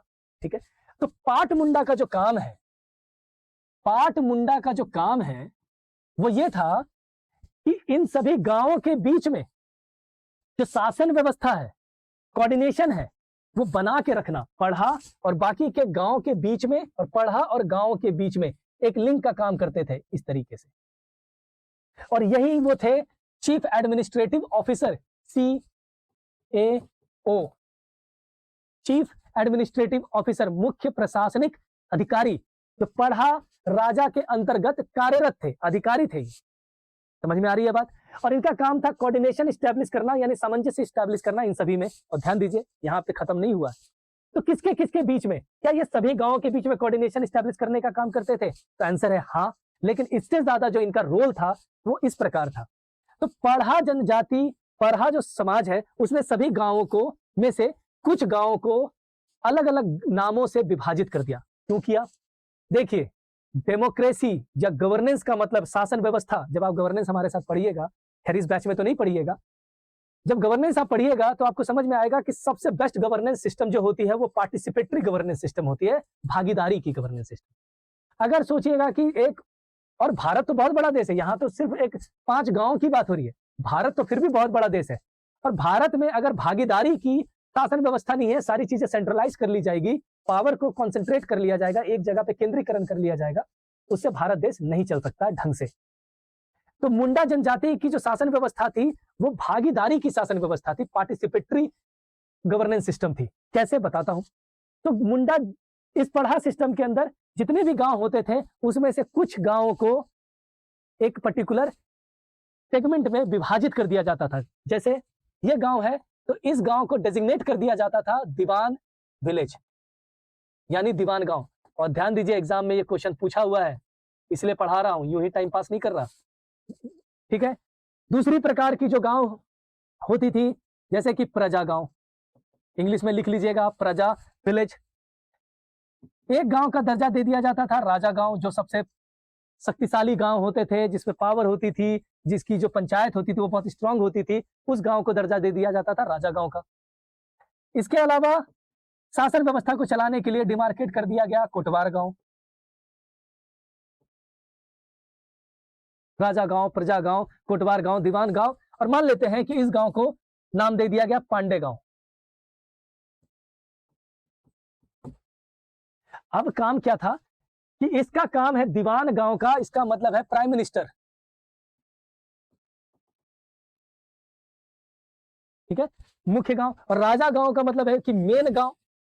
तो इसका काम होता था कि जितने भी पूरे आसपास में गांव है, उस गांव के बीच में सही से प्रशासन चलते रहे। तो आपस में ये आपकी जिम्मेदारी है कि बाकी गांव के जो मुंडा है, बाकी गांव के जो ग्राम प्रधान है मुंडा, उनसे इस गांव के जो मुंडा है वो हमेशा कोऑर्डिनेट करेंगे राजा गांव के, और सभी मुंडा से कोऑर्डिनेट करते हुए सभी जगह समान रूप से शासन व्यवस्था चलाने का काम करेंगे। सिमिलरली कोटवार गांव ऐसा कि इनको एक काम सौंप दिया गया था कि जितनी भी समाज के अंदर लॉ एंड ऑर्डर, यानी लॉ एंड ऑर्डर कि अगर जो सिस्टम है, यानी लॉ एंड ऑर्डर को हिंदी में बोलते हैं, जस्ट दिमाग से उतर गया है, अगर हम मतलब आप कहिए कि अराजकता ना फैले, यानी लॉ एंड ऑर्डर को, यानी विधि व्यवस्था, करेक्ट याद आ गया, विधि व्यवस्था को बनाए रखना है तो सभी गांवों में, तो सभी गांव के मुंडा से और जो भी वहां पे अधिकारी हैं उनके साथ सामंजस्य बिठाइए। और कोटगार गांव की यह जिम्मेदारी होती थी कि जितने भी बाकी के गांव है वहां पे हर प्रकार से विधि व्यवस्था बनी रहे, किसी प्रकार की अराजकता या जुर्म या क्राइम ये ज्यादा ना बढ़े, ये इनको दे दिया गया। सिमिलरली प्रजा गांव का काम था कि जो लोग हैं, लोगों का वेलबींग हो, डेवलपमेंट हो, आम जनता किसी प्रकार से सफर नहीं कर रहे हैं, तो आम जनता की डेवलपमेंट के लिए, उनके विकास के लिए और उनमें एक खुशहाली रखने के लिए प्रजा गांव के जो मुंडा थे उनकी जिम्मेदारी होती थी कि सभी गांवों में वहां के लोगों की देखभाल करें, उनके लोगों की जरूरतों के बारे में पढ़ा को बताए, अपने उस गांव की मुंडा को बताए और उसको कम्युनिकेट करे। ये काम था सबको एक तरीके से। इसका पर्पस क्या था कि जितना भी एक पूरे पढ़ा के अंदर जितने भी गांव है सब में समान रूप से विकास हो, समान रूप से शासन व्यवस्था चले, एक्सेट्रा एक्सेट्रा। वहीं अगर हम बात करें मुंडा पांडे गांव की, तो पांडे गांव का था कि राजस्व की जो व्यवस्था सही से टैक्स आए, एक्सेट्रा एक्सेट्रा। तो जो पाट मुंडा है वो इन्हीं सभी गांवों के मुंडा से, इन 5 गांवों के मुंडा से हमेशा कोऑर्डिनेशन में रहती थी, बाकी किससे भी रहती थी, लेकिन हर तरीके से जो कोऑर्डिनेट करते हुए इस बात की जानकारी यहां तक पहुंचाती थी और आपस में जो भी सिस्टम में जो फ्लॉज होते थे या कुछ कमियां होती थी, खामियां होती थी, उसको मेंटेन करने का काम करते हैं। और एग्जाम में जो क्या क्वेश्चन पूछा गया है, एग्जाम में क्वेश्चन पूछा गया है कि मुंडा यानी पढ़ा पंचायत में या मुंडा शासन व्यवस्था के अंदर गांव को अलग किस किस नामों से विभाजित किया गया है, या फिर गांव को ये सब क्या है एग्जैक्टली, अलग अलग गांव में से कौन गांव नहीं है। तो दीवान गांव, प्रजा गांव, राजा गांव, कोटवार गांव, पांडे गांव, इसके अलावा कुछ दूसरा नाम दे दे तो वो नहीं। सिर्फ 5 एडमिनिस्ट्रेटिव यूनिट को बनाने के लिए सबको एक सेक्शनल वाइज एक काम सौंप दिया गया, एक एक गांव को। आ गया बात, समझ गए होंगे आप। और ये पाट मुंडा का काम है इसके बीच में कोऑर्डिनेशन स्टैब्लिश करना। आई होप पूरी तरह से मुंडा जनजाति की जो सिस्टम है वो आपको क्लियर हो चुकी होगी। ठीक है, हम आगे बात करते हैं नागवंश पे। क्लियर है? पानी पी लेता हूं, तब तक आप लिख लीजिए। हम नागवंश पे बात करते हैं।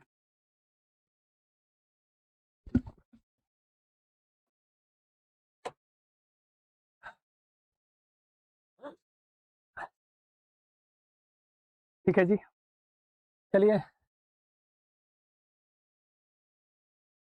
इसको हटा रहा हूं मैं, मूव करते हैं हम नेक्स्ट। बात करेंगे नागवंश की। क्यों नागवंश की बात करेंगे? क्योंकि नेक्स्ट टॉपिक जो है सेक्शन ए के अंदर है वो है नागवंश शासन व्यवस्था। ठीक है, तो नागवंश शासन व्यवस्था को समझने से पहले जरूरी है कि हम नागवंश को ही समझें। ठीक है, तो ध्यान से सुनिएगा क्योंकि एक एक चीज बहुत इंपॉर्टेंट होने वाली है। क्वेश्चन पेपर में जो क्वेश्चन पूछे गए हैं मैंने आपको दिखा दिया है ऑलरेडी, तो आप ध्यान से देखिएगा। देखिए, नागवंश एक राजवंश है। सबसे पहले क्षेत्रीय राजवंश है। किस प्रकार का राजवंश है? क्षेत्रीय राजवंश। थोड़ा सा पेशेंस रखिए, मजा आने वाला है।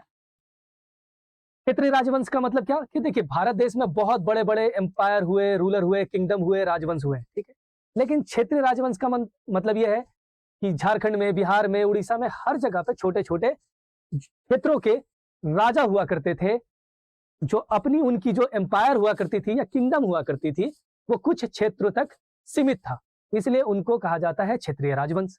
इसी प्रकार से झारखंड के अंदर बहुत सारे राजवंश हुए, जिसमें इंपॉर्टेंट है, सबसे ज्यादा इंपॉर्टेंट है वो है नाग राजवंश यानी नागवंश, और दूसरा है चेरो राजवंश। इसके अलावा भी और भी राजवंश है जैसे सिंह वंश, ठीक है, पुरहाट का वंश, ये सब इंपॉर्टेंट है, लेकिन नागवंश वन सबसे ज्यादा इंपॉर्टेंट राजवंश है। सो अगर नागवंश की बात करें तो नागवंश को समझने से पहले इसकी ओरिजिनेशन को समझते हैं कि यह राजवंश अस्तित्व में आया कहां से। ठीक है, तो अब ये जानकारी आपको, हमें या किसी को भी कैसे प्राप्त हुई इस राजवंश के बारे में, ये समझिए सबसे पहले, और एग्जाम में यहां से क्वेश्चन भी आता है।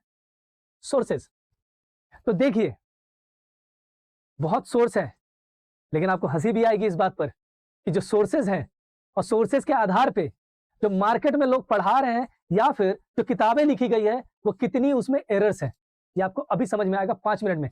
इसके साथ साथ आपको ये भी समझ में आएगा कि उन किताबों में, उन क्लासेस में क्या चीज आपको नहीं पढ़ना है और क्या चीज पढ़ना है, किसको आप इस 30 दिनों के अंदर उसको एकदम छोड़ सकते हैं जिससे जेपीएससी कभी क्वेश्चन नहीं पूछेगा। ध्यान दीजिएगा। तो देखिए, सोर्सेस का मतलब है कि नागवंश की जानकारी हमें अलग अलग सोर्सेस से मिलती है। सबसे पहली सोर्स मैं बात करूं तो वो है माइथोलॉजी, यानी आप समझ रहे हैं, कथाएं, माइथोलॉजी, पौराणिक कथाएं। पौराणिक कथाएं जिसमें कितनी बातें सत्य है, कितनी बातें नहीं है, इससे आप ऑलरेडी अवगत हैं। तो कुछ पौराणिक कथाओं से पता चलती है। और पौराणिक कथा से क्या पता चलती है? पौराणिक कथा से यह पता चलती है कि नागवंश के संस्थापक जो थे पानी मुकुट राय। ठीक है, हमारे एक एक करके ध्यान दीजिएगा। पानी मुकुट राय, सो माइथोलॉजी से यह पता चलता है कि पानी मुकुट राय कौन थे, इनका जन्म कैसे हुआ, इनका नाम फानी क्यों पड़ा। ये सब जानकारियां हमें माइथोलॉजी यानी पौराणिक कथाओं से मिलती है कि पुंडरिक नाग थे, उनके भैया ये बच्चा था, ठीक है, जो हुआ करते थे और सांप के सामने छोड़ करके वो शरीर त्याग देते हैं, और ऐसी परिस्थिति में एक सकलदीपी ब्राह्मण इनका पालन पोषण करते हैं, और इनको जो उस समय उस स्थान पर जो जनजातीय समूह रहती थी यानी मुंडा जनजाति, उनके जो राजा हुआ करते थे मदरा मुंडा, उनको जाकर के सौंप देते हैं। ये सब माइथोलॉजी की कहानियां हैं, आपको बस इतनी सी बात जाननी है। ठीक है, मगर नागवंश के संस्थापक पानी मुकुट राय हैं, इस बात की जानकारी मिलती है एक सोर्स से, जिस सोर्स का नाम है नागवंशावली। और वंशावली से आप समझ रहे होंगे that is geological tree, English में बोले तो जियोलॉजिकल ट्री। ठीक है, ध्यान दीजिएगा, मैं क्यों बता रहा हूं समझिएगा। नाग वंशावली से, अब ये नाग वंशावली नागपुरी भाषा में लिखी गई पुस्तक है, ठीक है, जिसे लिखा है किसने? बेनी राम मेहता। और कब लिखा है भाई, ये भी याद रखिए, 1850 में, ठीक है। सो इसके इनके अकॉर्डिंग बेनीराम मेहता के नागवंशावली जो लिखी गई है बुक, उसके अकॉर्डिंग नागवंश के संस्थापक कौन है? फानी मुकुट राय। और एग्जाम में यह पूछा हुआ क्वेश्चन है। अब ध्यान दीजिए, जब कभी भी ऐसे प्रश्न पूछे जाएंगे तो उसमें यह जरूर जिक्र किया जाएगा कि किसके अनुसार नागवंश के संस्थापक है, क्योंकि नागवंश के संस्थापक फानी मुकुट राय है। चलिए मान लेते इस पे कंटेस्ट नहीं है, लेकिन जिस चीज पे कंटेस्ट है, जेपीएससी या कोई भी आयोग उस पर प्रश्न नहीं पूछेगा। और अगर प्रश्न पूछ रहा है तो वो एग्जैक्टली उस बुक के बारे में या उस सोर्स के बारे में बात करेगा और बोलेगा कि उसके आधार पे, फॉर एग्जांपल मान लेते हैं कोई पौराणिक बुक है, शिव पुराण, तो जब कभी भी कौन बनेगा करोड़पति पे क्वेश्चन पूछा जा रहा है, या कभी किसी एग्जाम में क्वेश्चन पूछा जाएगा जिसमें सिलेबस में उस पर्टिकुलर टेक्स्ट को रेफर किया जाता है, जनरली ऐसा किया नहीं जाता है, लेकिन अगर किया जाए तो ये पूछ लेगा कि शिव पुराण के अनुसार एग्जैक्टली इनका जन्म या ये इवेंट कब हुआ था। लेकिन ये नहीं पूछेगा कि ये इवेंट कब हुआ था बताइए, क्योंकि शिव पुराण के अंदर जो बातें हैं उसका कोई साक्ष्य नहीं है, या उन चीजों के बारे में अभी तक प्रामाणिकता नहीं है, इसलिए नहीं पूछेगा। अब नागवंशावली के अंदर जो बेनीराम मेहता ने लिखा है उसके अंदर बताया गया है कि फानी मुकुट राय नागवंश के संस्थापक है। चलिए ठीक बात है, इसको वेरीफाई अलग अलग सोर्सेस से भी किया गया, लेकिन इनका जन्म जो है वो 64 एडी में हुआ। अब इनका जन्म 64 एडी में हुआ या नहीं है, ये एक कंटेस्टेड बात है, और अगर ये कंटेस्टेड बात है तो जेपीएससी इसे स्ट्रेट अवे क्वेश्चन नहीं पूछेगा, ये पूछेगा नागवंशावली के अनुसार फानी मुकुट राय का जन्म कब हुआ। तो ऐसी परिस्थिति में एटलीस्ट आप ये फैक्ट याद रखिए, 64 एडी, ठीक है। और कहा जा रहा है कि 83 एडी से लेकर के 162 एडी तक इनका शासनकाल चला, ठीक है, किसके अनुसार? नागवंशावली के अनुसार। जो ये भी जो पर्टिकुलर टाइम फ्रेम है वो गलत है, जिसका कोई साक्ष्य नहीं है, और गलत मैं बोल रहा हूं तो बहुत स्ट्रांगली बोल रहा हूं इस बात को। लेकिन जब अगर एग्जाम में ये क्वेश्चन पूछ लिया जाता है, जनरली चांसेस नहीं है, अब जेपीएससी भी इवॉल्व हो रहा है, ऐसे प्रश्न नहीं पूछेगा। अगर पूछता भी है तो ये जरूर मेंशन करेगा कि बेनीराम मेहता के अनुसार या नागवंशावली के अनुसार फानी मुकुट राय या फिर नागवंश के संस्थापक का कार्यकाल कब तक था, तब ऐसी परिस्थिति में आप ये लिख दीजिएगा, और जनरली नहीं पूछेगा। ध्यान दीजिएगा, क्लियर बात है, यहां तक तो क्लियर है। फानी मुकुट राय थे संस्थापक, इसको लेकर के सिर्फ ये सोर्स नहीं, बहुत सारे सोर्सेज में इसका जिक्र है। तो फानी मुकुट राय थे, लेकिन उनके कार्यकाल जो मेंशन है उसको लेकर के एक कंटेस्ट है, एक स्ट्रांगली कंटेस्ट है। क्यों है मैं बात करता हूं इस पे भी, ठीक है। फिलहाल आप इतना तो समझ लीजिए। अब देखिए, ये बात समझ गए, सोर्सेज की बात मैं कर रहा था, ठीक है। सोर्सेज में जो हमें नाग वंश के बारे में पता चलता है, तो हमने बात किया पौराणिक कथाओं के बारे में, उसके बाद हमने बात किया बेनीराम मेहता के द्वारा रचित किताब नागवंशावली के बारे में। लेकिन उससे पहले भी एक किताब है जिसे कहा जाता है, दैट इज फर्स्ट जीनोलॉजिकल ट्री, ठीक है, कि जो किताब है इसे हिंदी में कुर्सीनामा कहा जाता है, पहली कुर्सीनामा। और ये पहली कुर्सीनामा कब लिखी गई? 1787 ईस्वी में, जिससे एक पूरी क्रोनोलॉजी सेट करी गई कि कौन नागवंश के शासक आए, उसके बाद कौन, उसके बाद कौन, उसके बाद कौन, एटसेट्रा एटसेट्रा। और ये जो कुर्सीनामा है, इसको रिकॉर्ड करवाने का जो श्रेय जाता है वो जाता है उस समय के नागवंश शासक दृपनाथ शाह के, राजा दृपनाथ शाह। और ये एग्जाम में क्वेश्चन पूछा जा सकता है कि पहली कुर्सीनामा, नागवंश की पहली कुर्सीनामा किसके आदेशों पर कंपाइल किया गया, उसको संग्रहित किया गया। तो पहली कुर्सीनामा किसने बनवाया या बनाया? तो 1787 में नागवंश शासक दृपनाथ शाह ने बनवाया। इसके बाद जो सेकंड कुर्सीनामा है, मैं यहां पे लिख रहा हूं कुर्सीनामा,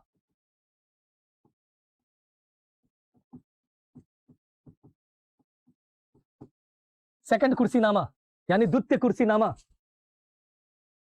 ये किसे कहा जाता है? नाग वंशावली को।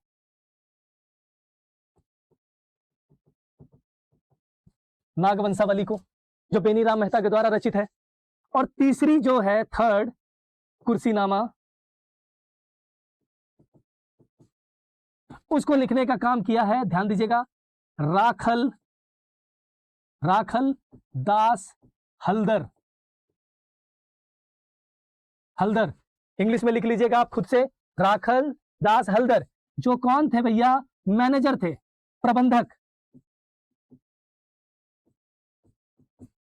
प्रबंधक। क्लियर है जी? तो अगर आप पढ़ रहे हैं, इतने तो मैच्योर हो ही गए होंगे कि मैनेजर या नाम को इंग्लिश में लिख लीजिए। कमेंट करके ये लिखना कि हिंदी में क्यों नहीं हो रही। भैया अगर राखल दास लिखा हुआ है, मैं इंग्लिश में लिख दूं, तो वो नाम अगर आप हिंदी में नहीं लिख पा रहे तो दिक्कत है भाई, क्योंकि सारी बातें तो मैं हिंदी में ही बोल रहा हूं। ठीक है?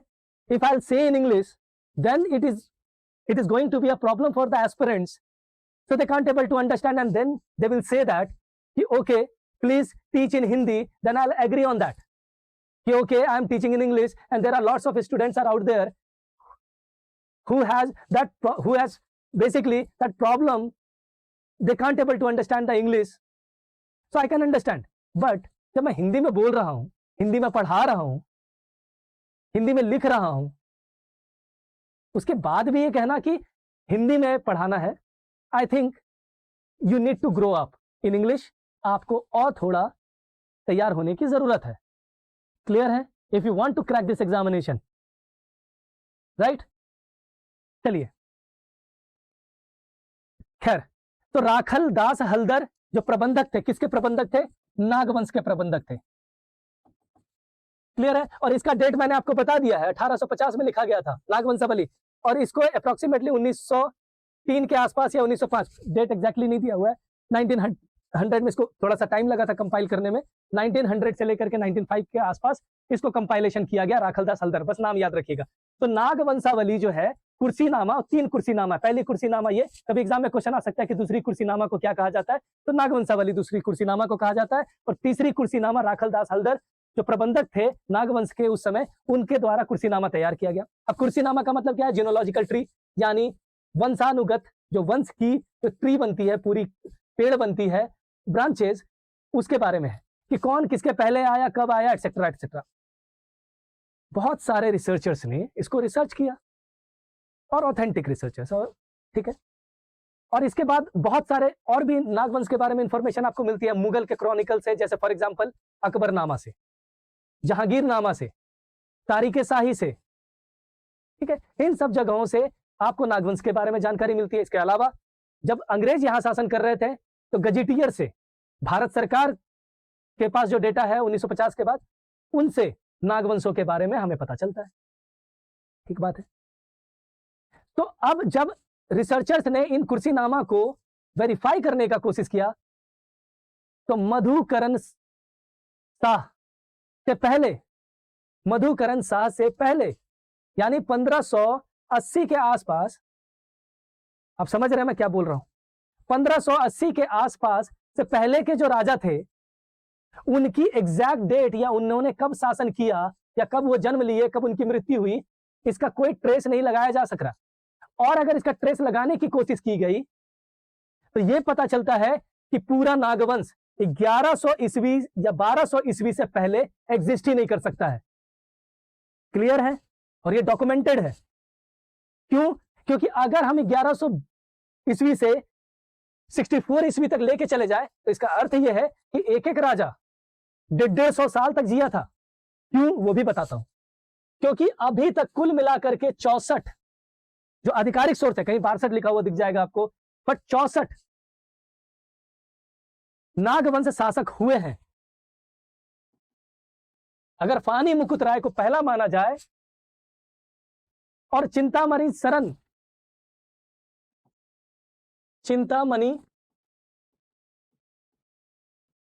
शरणनाथ सहदेव,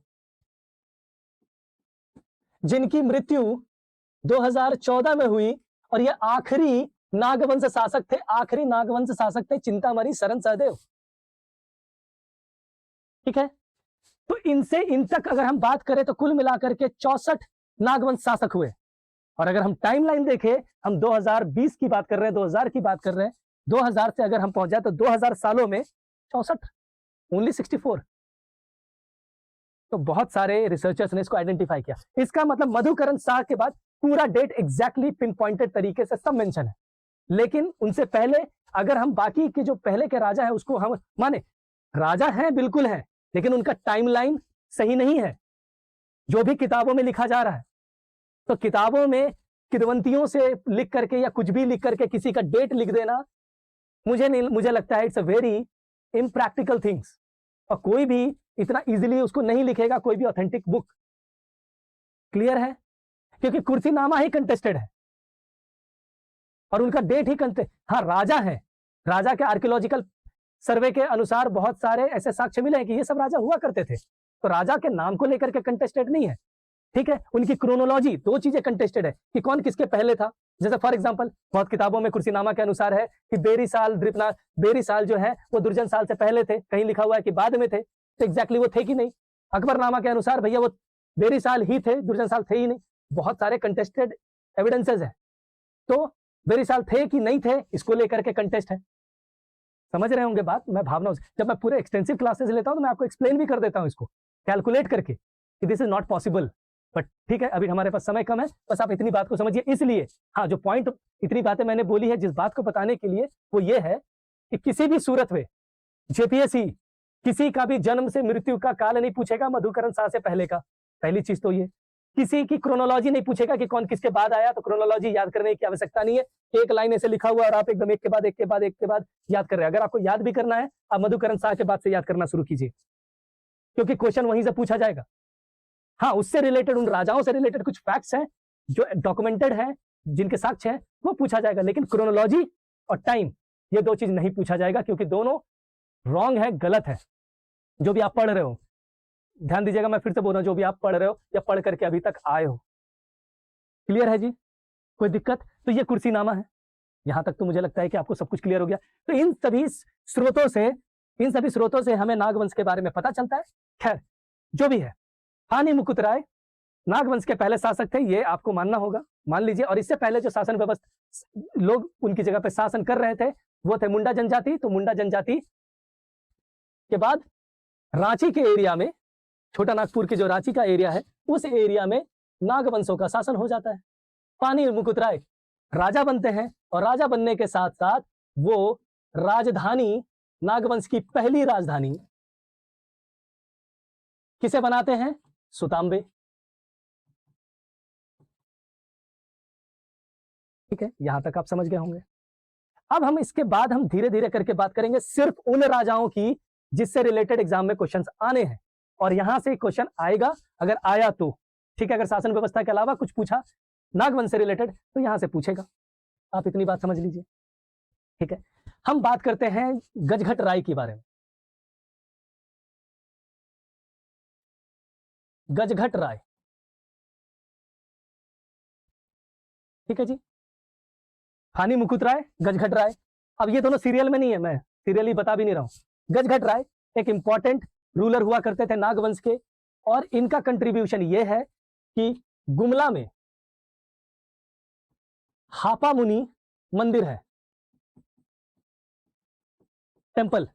हापा मुनि मंदिर को स्थापित करने का काम इन्होंने किया, ठीक है। हापा मुनि, गुमला में हापा मुनि मंदिर को, जो फेमस मंदिर है, उसको स्थापित करने का काम किया। और इसी मंदिर में 1401 ईस्वी में शिवदास कर्ण, अब शिवदास कर्ण कौन थे? ये नागवंश शासक थे।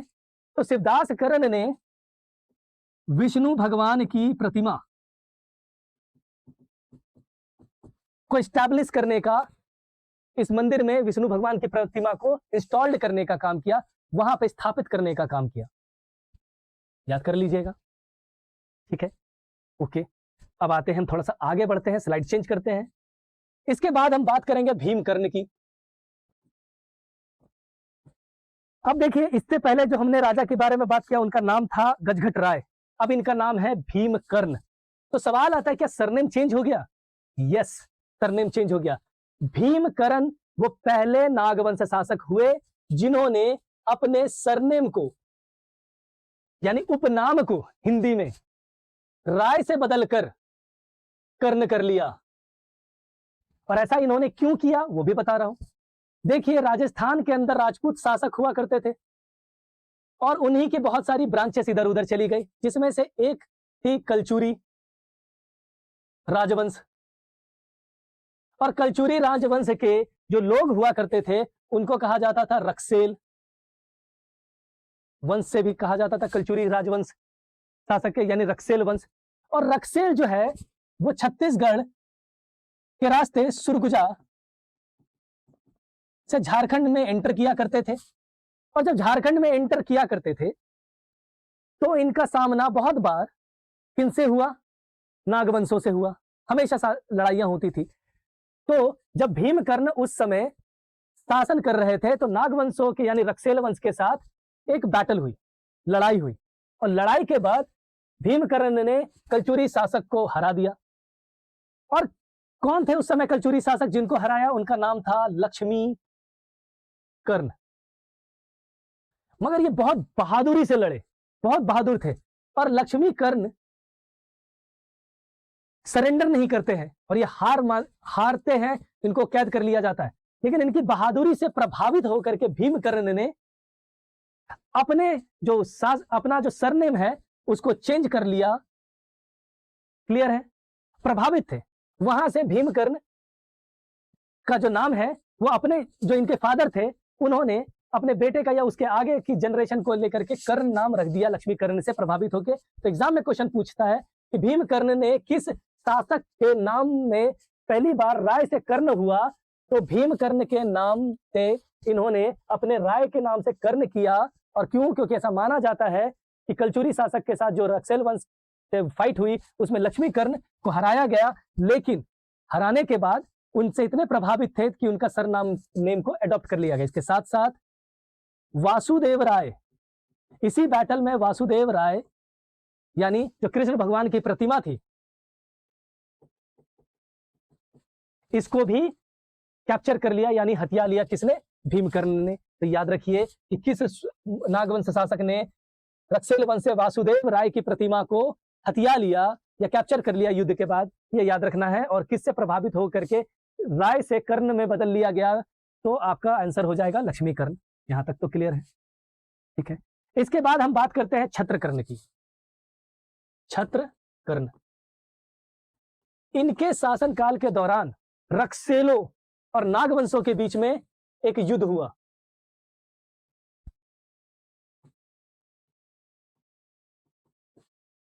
और यह युद्ध कहां हुआ? कोराम्बे में। कोराम्बे में। और इसलिए कोराम्बे को क्या कहा जाता है? इतना भयावह युद्ध था। किसकी कंपैरिजन किससे करी जाती है? हल्दी घाटी से। वो अलग बात है कि ये युद्ध पहले हुआ, हल्दी घाटी बाद में हुआ, लेकिन कोराम्बे के इस युद्ध को क्या कहा गया? हल्दी घाटी। और कोराम्बे को कहा जाता है झारखंड का हल्दी घाटी। याद रखिएगा, झारखंड का Haldi Ghati. I hope clear है? ठीक है। तो छत्रकर्ण की हमने बात कर ली, आगे बढ़ते हैं। अब छत्रकर्ण के बाद जो एक इंपॉर्टेंट रूलर है जिसको याद रखना है वो है मधुकर्ण। मधुकर्ण वो नागवंश से शासक थे जिनके शासनकाल के दौरान, और जिनके जिक्र हमने किया कि यहां से एक क्लियर कट टाइमलाइन का पता चलता है। तो उस टाइमलाइन को हमेशा उसके बाद की जो टाइमलाइंस है उसको डॉक्यूमेंट किया गया है। तो उस डॉक्यूमेंट के बाद सबकी क्लियर कट एक टाइमलाइन मेंशन करी गई। तो मधुकर्ण वो शासक थे जिस समय मुगलों का झारखंड में यानी मुगलों का, ठीक है, छोटा नागपुर में प्रवेश होता है।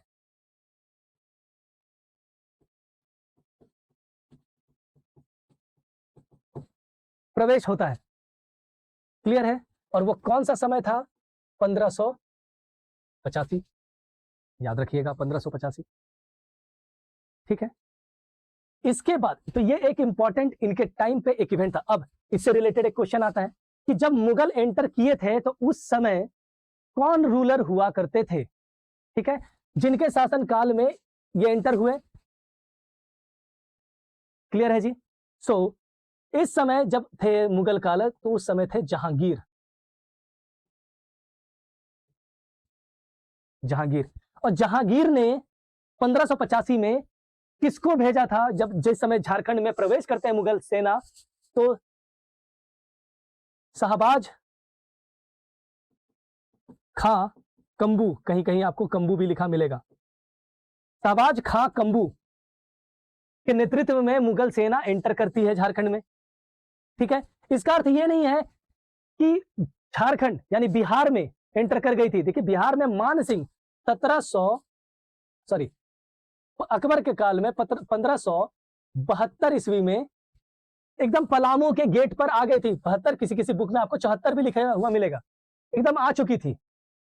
लेकिन छोटा नागपुर के अंदर एंटर करने का श्रेय दिया जाता है शाहबाज खां कंबू को 1585 ईस्वी में। ये पूछा हुआ क्वेश्चन है कि किसके नेतृत्व में मुगल सेना झारखंड के अंदर एंटर करती है और कब एंटर करती है? 1585 में। और उस समय कौन रूलर हुआ करते थे झारखंड के अंदर? मधुकर्ण। यहां तक तो क्लियर है। चलिए आगे बढ़ते हैं। ठीक है, इसके बाद हम बात करते हैं, जो रूलर है वो है दुर्जनसाल। ठीक है, इनका जो टाइमलाइन है वो है 1599 से लेकर के 1640 तक। और इन्हें जहांगीर ने कैद कर लिया था। कब?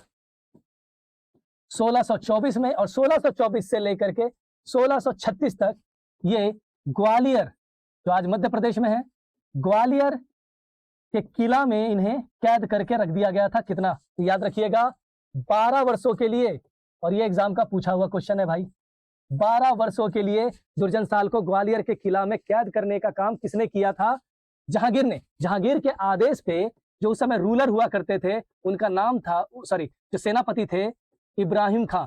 इब्राहिम खां को भेजा गया टैक्स वसूल करने, इनको अपने अधीन करने। इन्होंने मना कर दिया, और उसके बाद दुर्जनसाल को इब्राहिम खां के नेतृत्व में जो मुगल सेना थी वो कैद करती है। कैद करके जहांगीर के समक्ष पेश किया जाता है, और उसके बाद उनको ग्वालियर भेज दिया जाता है। ग्वालियर में वो 12 साल किले में बंद रहते हैं। इब्राहिम खां को, दुर्जनसाल को कैद करने के लिए जहांगीर ने इब्राहिम खां को एक उपाधि दी, दैट इज कॉल्ड फतजंग। और ये पूछा जाएगा एग्जाम में, फतजंग। तो फतजंग की उपाधि इब्राहिम खां को दी गई। क्यों दी गई बता दिया गया। दुर्जनसाल जो है एक इंपॉर्टेंट रूलर है, क्योंकि इनको हीरो की बहुत ज्यादा समझ थी, इसलिए इन्हें डायमंड किंग भी कहा जाता है। डायमंड किंग यानी हीरो का राजा। और 12 साल के बाद हीरा ही एक ऐसी चीज थी, उनके जहांगीर के दरबार में हीरा पहुंचता है। क्लियर है। और जब हीरा को पहचानने में दिक्कत होती है, तो ऐसी परिस्थिति में इन्हें बुलाया जाता है दुर्जनसाल को, और वो पहचान लेते हैं कि कौन सा हीरा असली है और कौन सा हीरा नकली है। और इससे इतना इंस्पायर हो जाते हैं मुगल शासक कि इनको रिहा कर देते हैं 12 सालों के बाद।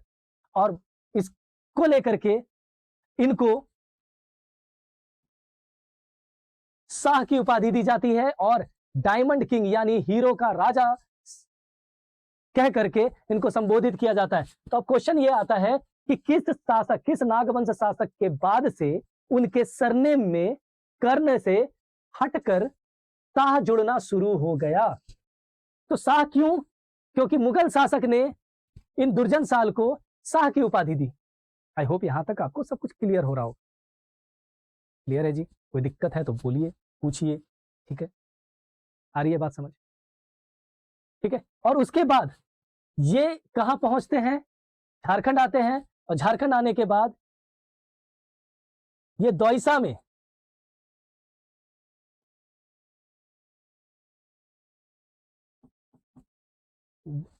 ठीक है, दौसा में, गुमला के दौसा में क्या स्टैब्लिश करते हैं? गुमला के दौसा में एक फोर्ट स्टैब्लिश करते हैं, जिसे 2 नामों से जाना जाता है। एक तो है दौसागढ़ और एक है नवरत्नगढ़। नवरत्नगढ़ 5 मंजिला एक बिल्डिंग, एक पूरी किला बनाई जाती है फॉर सेफ्टी। और ये किला आज भी आप इसके अवशेष देख पाएंगे। और इसे 2009 में भारत सरकार ने इसे राष्ट्रीय धरोहर घोषित कर दिया। धरोहर घोषित किया। 2009 में भारत सरकार ने नवरत्नगढ़ यानी दौसागढ़ को क्या घोषित कर दिया? राष्ट्रीय धरोहर। याद रखिएगा, जिसका निर्माण दुर्जन साल ने 1636 से लेकर के 1639 के बीच में किया। क्लियर है? आई होप यहां तक आपको सब क्लियर हो रहा होगा। ये थी कहानी दुर्जन साल की, जो यहां से क्वेश्चंस पूछे जाएंगे। हम थोड़ा आगे बढ़ते हैं। इसके बाद अगर हम जो बात करेंगे नेक्स्ट रूलर की, वो रूलर है रामशाह।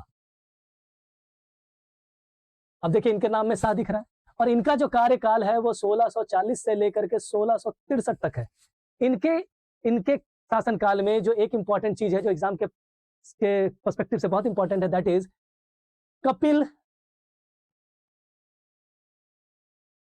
कपिलनाथ टेम्पल को आप कह सकते हैं स्टैब्लिश करने का काम किया, या इनको बनाने का काम किया, कंस्ट्रक्ट करवाया और बनवाया कपिलनाथ टेम्पल को। क्लियर है? और ये कपिलनाथ टेम्पल है कहां? गुमला में। क्लियर है जी? यहां तक सब क्लियर है? ठीक है, कपिलनाथ टेम्पल को बनवाया इनके शासनकाल में। नेक्स्ट बात करते हैं रघुनाथ शाह की।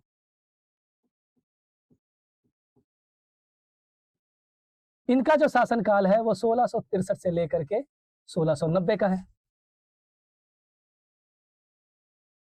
1663 से लेकर के 1690 का है। और इनके शासनकाल में एक व्यक्ति हुआ करते थे, लक्ष्मी नारायण तिवारी। इन्होंने रांची के कांके के बोडिया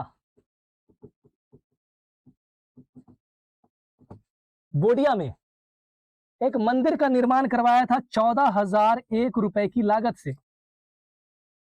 14,001 रुपए की लागत से। और कब? ईयर भी लिख लीजिए, 1665 में। 1665 में। और अगर कपिलनाथ टेम्पल की बात करी जाए तो 1643 ईस्वी में इसका कंस्ट्रक्शन हुआ था। तो 1665 में लक्ष्मी नारायण तिवारी के द्वारा इनके शासनकाल में रांची के कांके के स्थित बोडिया ब्लॉक में एक टेम्पल स्टैब्लिश किया गया, जिसका नाम था मदन मोहन मंदिर। मदन मोहन मंदिर। क्लियर है? आई होप यहां तक तो आपको क्लियर होगा। ठीक है, इसके बाद अगर हम बात करें तो दैट इज दृपनाथ शाह।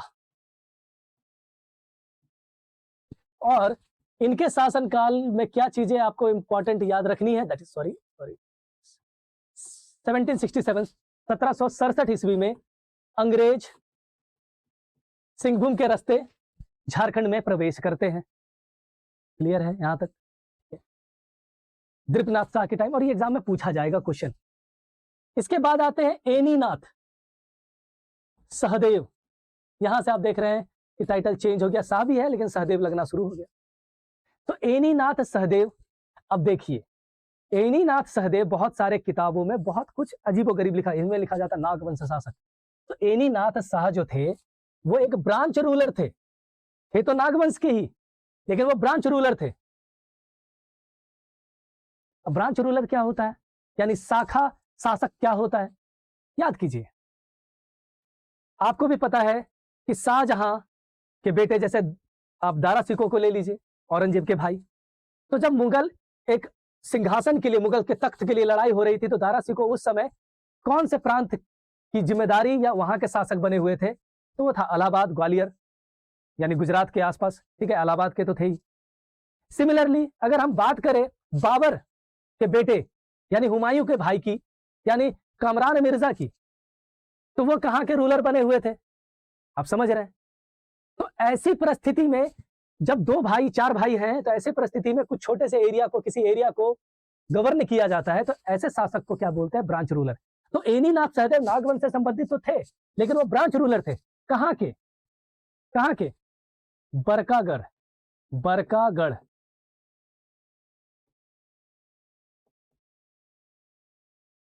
ठीक है, बरकागढ़। और ये बरकागढ़ है कहां भाई?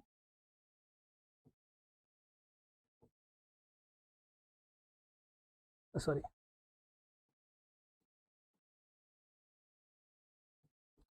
लोहरदगा, लोहरदगा, ठीक है। तो लोहरदगा में बरकागढ़ है और बरकागढ़ के ब्रांच रूलर हुआ करते थे और इन्होंने नागवंश की कैपिटल क्या बना रखी थी? सतरंजी। ध्यान दीजिएगा, और मैं क्यों बता रहा हूं स्पेसिफिकली, क्योंकि ये ब्रांच रूलर थे। तो और बरकागढ़ के कैपिटल को क्या बनाया था इन्होंने? बरकागढ़ की राजधानी को क्या डिक्लेयर किया था? सतरंजी जो है, सतरंजी, हिंदी में लिख देता हूं, सतरंजी। सतरंजी को बरकागढ़ की राजधानी बनाया गया। बहुत किताबों में लिखा हुआ है कि द्वैसा से ट्रांसफर कर दिया गया कैपिटल किधर? सतरंजी में, ठीक है। आ रही है बात समझ? सतरंजी में। तो ये जो लाइन है वो गलत है कि सतरंजी तो थी, ट्रांसफर नहीं किया गया था, वो कैपिटल थी। आ रही है बात समझ? आई होप सो, क्लियर है। क्योंकि उस समय द्वैसा कैपिटल थी। द्वैसा से ट्रांसफर कहां हुआ? द्वैसा से ट्रांसफर कहां हुआ? यदुनाथ शाह ने ट्रांसफर किया। अब हमारे पूरा कैपिटल ट्रांसफर एक जगह लिखवा दूंगा मैं। द्वैसा से ट्रांसफर किया था यदुनाथ शाह ने, किधर? पालकोट, ठीक है। यहां तक तो क्लियर है आपको? चलिए, एनीनाथ सहदेव। तो एनीनाथ सहदेव के बारे में हमने बात किया। तो किताबों पे जो करेक्शंस हैं वो कर लीजिए, और जो किताब लिखे हैं वो भी देख रहे होंगे अगर इस वीडियो को, तो वो भी करेक्शन कर ले, एटलीस्ट स्टूडेंट का भला हो, ठीक है। और स्टूडेंट किसी भी मिसलीडिंग फैक्ट के साथ आगे में एग्जाम की तैयारी में आगे नहीं बढ़े, ठीक है। यहां तक क्लियर है? ओके। अगर यहां तक क्लियर है तो हम इसके आगे की बात करते हैं। इसके आगे की हम अगर बात करें तो उदय प्रताप नाथ सहदेव, ये एक इंपॉर्टेंट रूलर होते हैं और इनका जो समय है वो 69 से लेकर के 1950 तक का समय है। और ध्यान देने वाली बात है कि पूरे नागवंश शासक में से सबसे लंबा शासन इन्हीं का रहा, लॉन्गेस्ट रीन। सबसे लंबा शासन इन्हीं का रहा। देख लीजिए टाइम, कोई दिक्कत? ठीक है। अब इनको लेकर के बहुत सारे फैक्ट्स हैं जो एग्जाम में पूछे जाएंगे। उदयनाथ शाह ने बहुत ही ज्यादा फिलंथ्रॉपी यानी बहुत ज्यादा परोपकार का काम किया। फॉर एग्जाम्पल, इन्होंने गॉसनर चर्च को लैंड प्रोवाइड किया, गॉसनर चर्च को जमीन दी। इसके अलावा रांची यूनिवर्सिटी को इन्होंने जमीन दी। रांची के क्लब को इन्होंने भूमि दान में दी। इसके अलावा जो सबसे इंपॉर्टेंट दान था इनका, वो था 10,000 एकड़ की भूमि। किसको दी इन्होंने? इन्होंने दी किसको? 10,000 एकड़ की भूमि इन्होंने किसको दी? तो वेस्ट बंगाल यानी कोलकाता के एक बिजनेसमैन हुआ करते थे जिनका नाम था अर्नेस्ट। मैं हिंदी में भी लिख देता हूं, Ernest Timothy. Ernest Timothy McCluskieganj, sorry थोड़ा सा गंज मैंने पहले लिख दिया है, मैक्लुस्की, ठीक है। हिंदी में मैक्लुस्की, ठीक है। तो 10,000 एकड़ की भूमि रांची जिला में ही, रांची से 65 किलोमीटर दूर अंग्रेजों को दान में उन्होंने मांगा, बिजनेसमैन ने मांगा, इन्होंने लीज पे दे दिया। किस पे दिया? लीज पे। 10,000 एकड़ की भूमि। और उस समय जो आजादी के बाद एंग्लो इंडियन यानी आंग्ल भारतीय जो रह गए थे, उनको बसाने के लिए अर्नेस्ट टिमोथी मैक्लुस्की ने,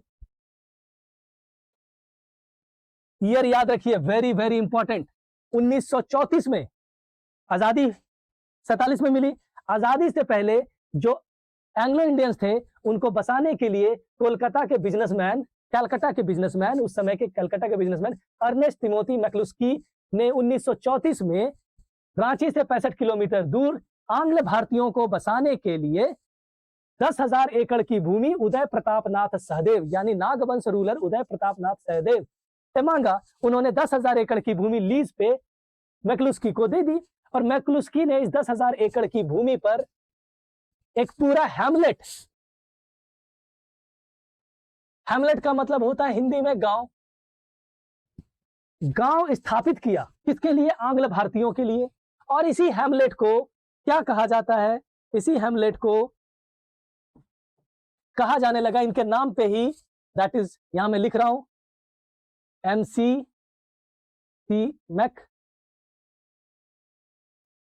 मैक्लुस्कीगंज। हिंदी में बोले तो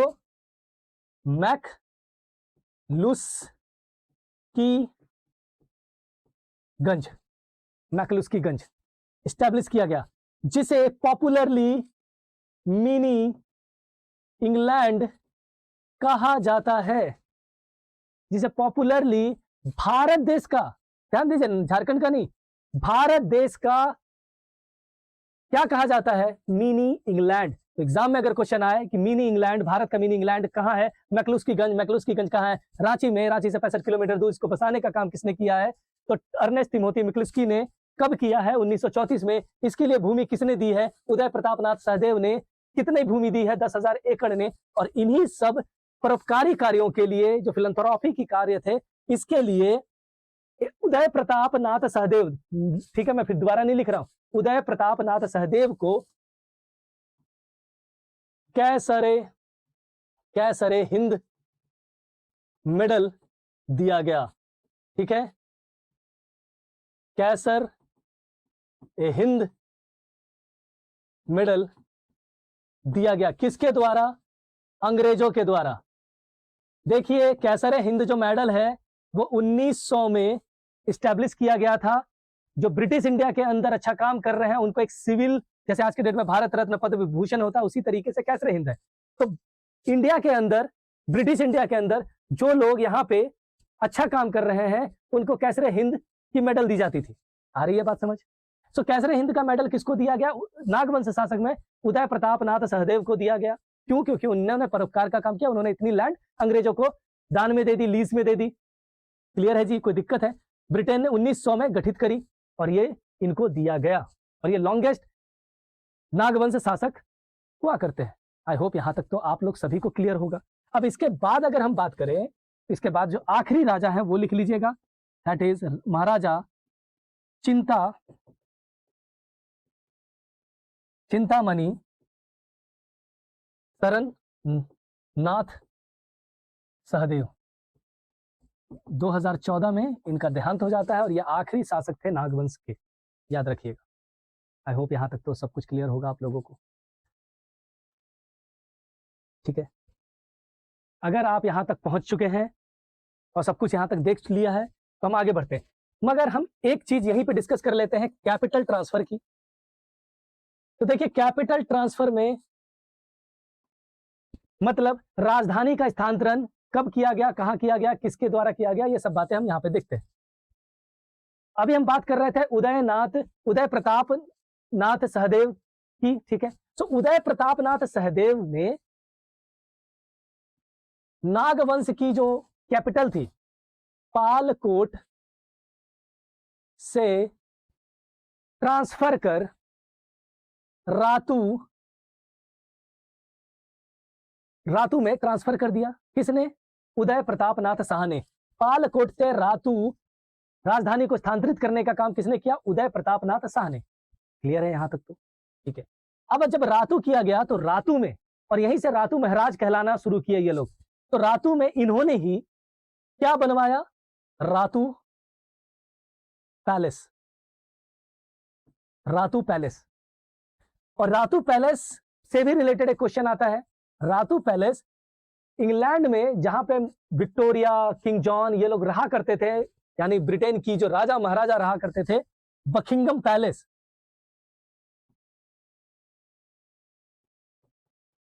बकिंगम पैलेस,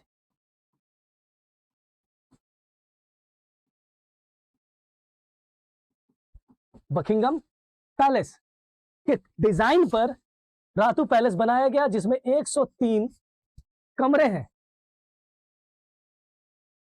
समझ में आ रही है बात?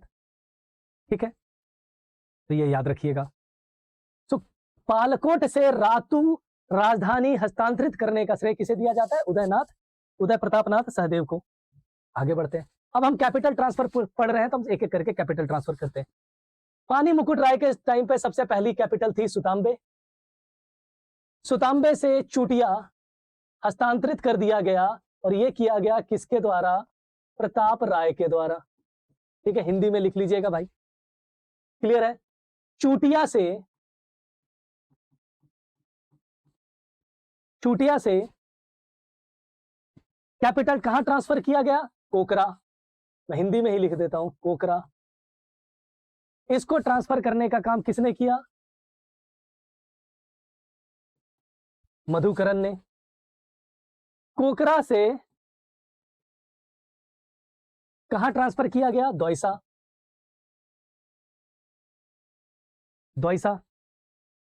और दौसा में ट्रांसफर करने का काम किसने किया? दुर्जन साल ने। और दौसा से पालकोट ट्रांसफर करने का काम किसने किया? यदुनाथ सहदेव ने। और पालकोट से मैंने ऑलरेडी बता दिया है आपको, पालकोट से कहां ट्रांसफर किया गया? रातू। ये किसने किया? अगेन मैं लिख देता हूं, उदय प्रताप नाथ सहदेव। उदय प्रताप नाथ शाह या सहदेव, ठीक है, याद रखिएगा, दोनों नामों से जाना जाता है, डोंट कंफ्यूज। सहदेव और शाह दोनों सेम है। कितनी कैपिटल ट्रांसफर करी गई? अब सतरंजी की जो बात है, तो वो एक ब्रांच कैपिटल थी, बड़कागढ़ की ब्रांच कैपिटल थी, उसे ट्रांसफर नहीं किया गया कहीं से कहीं पे, ठीक है, क्योंकि वो भी एक भाई ही थे, वो रूल कर रहे थे, तो उन्होंने क्या कहा कि अब नागवंश की कैपिटल ये होगी, उन्होंने ये बता दिया। लेकिन वहां से कैपिटल वापस दौसा कैसे पहुंची? नो आइडिया, कहीं पे लिखा हुआ नहीं है। और किताबों में इसके लिए थोड़ा दिमाग लगाना पड़ता है ना, लॉजिक लगाना पड़ता है। ये नहीं कि कहीं है, उठाया, छेप दिया, cut copy paste and book is complete. अगर कट कॉपी पेस्ट करके बुक लिखना हो, 2 महीने में बुक लिख सकता हूं, ठीक है, और पढ़ाना है तो आराम से पढ़ा सकता हूं। कुछ भी उठाया, एक किताब पढ़ा, उगल दिया। आप जब जेपीएससी की कोर्स कभी आप पढ़ते हैं मुझसे, 225 घंटे की क्लास में मैं झारखंड कवर कराता हूं। आप खुद अंदाजा लगा सकते हैं कि किस लेवल पे, किस डेप्थ पे मैं जाकर के झारखंड पढ़ाता हूं, ठीक है, और वो भी ऑथेंटिक सोर्सेस से। मैं अपने बारे में ज्यादा बात नहीं करूंगा, जो स्टूडेंट पढ़ चुके हैं उनको पता है कि कितना डेप्थ है, कितनी चीजें हैं, ठीक है, और कितनी बार वेरीफाई किया गया है एक एक सोर्सेस को, क्लियर है। और सबके पीछे जो लॉजिक है, दिमाग है, क्योंकि मेहनत करनी होती है उसके पीछे बैठ करके, क्लियर है। ये नहीं लिख देना होता है कि मुंडा जनजाति बस रांची झारखंड में ही पाई जाती है। मैं किसी को क्रिटिसाइज नहीं कर रहा, लेकिन मैं ये पॉइंट आउट इसलिए कर रहा हूं कि बुक्स में करेक्शन की रिक्वायरमेंट है, पहली बात तो। दूसरी बात यह है कि जिन्होंने भी लिखा है एटलीस्ट उन्होंने मेहनत किया है, और आज के डेट में एटलीस्ट जो भी बुक्स है मार्केट में वो यही है, ठीक है, जब तक एक अच्छी बुक नहीं आ जाती है मार्केट में। खैर, बट आप एग्जाम के पॉइंट ऑफ व्यू से क्या नहीं पढ़ना है उसको साइडलाइन कीजिए, क्या पढ़ना है उसको ध्यान में रखिए, कैसे पढ़ना है उसको समझिए, और उसके बाद उसको याद करने की भी जरूरत नहीं है, क्योंकि एक एक चीज आपको समझ में आने लग जाएगी। आई होप यहां तक मैं नागवंश को लेकर के एटलीस्ट क्लियर हूं, ठीक है। अगर यहां तक आप क्लियर हैं तो हम आखिरी टॉपिक पे भी बात कर ही लेते हैं, शासन व्यवस्था। नागवंश शासन व्यवस्था से प्रश्न पूछे जाते हैं, और ज्यादातर प्रश्न आपको शासन व्यवस्था से ज्यादा प्रश्न नागवंश से ही पूछे जाते हैं, इसलिए पढ़ाया है आपको, ठीक है, तो ये बात याद रखिएगा, क्लियर है। अब देखिए शासन व्यवस्था, तो नागवंश की शासन व्यवस्था थी जो थी वो थी 4 टियर, 4 स्तरीय शासन व्यवस्था थी। पहले स्तरीय में जो राजा हुआ करते थे वो उनके लेवल पे होती थी, तो यानी राज्य स्तर पे, स्टेट लेवल, जिसे कहा जाता था किंगडम लेवल पे, ठीक है। और यहाँ पे कौन गवर्न करते थे? राजा, और राजा के अंदर जो भी मंत्री होते थे, जो बाकी के ऑफिसर्स होते थे, वो इसको गवर्न करते थे। तो सबसे ऊपर के टॉप पे राज्य सरकार होती थी, यानी राजवंश स्तर पे। क्लियर है यहां तक? इसके बाद जो थी वो डिस्ट्रिक्ट, अब मान के चलिए, मैं समझाने के लिए बोल रहा हूं, लेकिन पर परगना स्तर पर, ठीक है। इसको आप समझना चाहते हैं, इंग्लिश में लिखना चाहते हैं तो आप लिख लीजिए परगना लेवल, या फिर आप लिख सकते हैं तो डिस्ट्रिक्ट लेवल। ये डिस्ट्रिक्ट आज के डिस्ट्रिक्ट के तरह नहीं है, आप उस समय समझिए।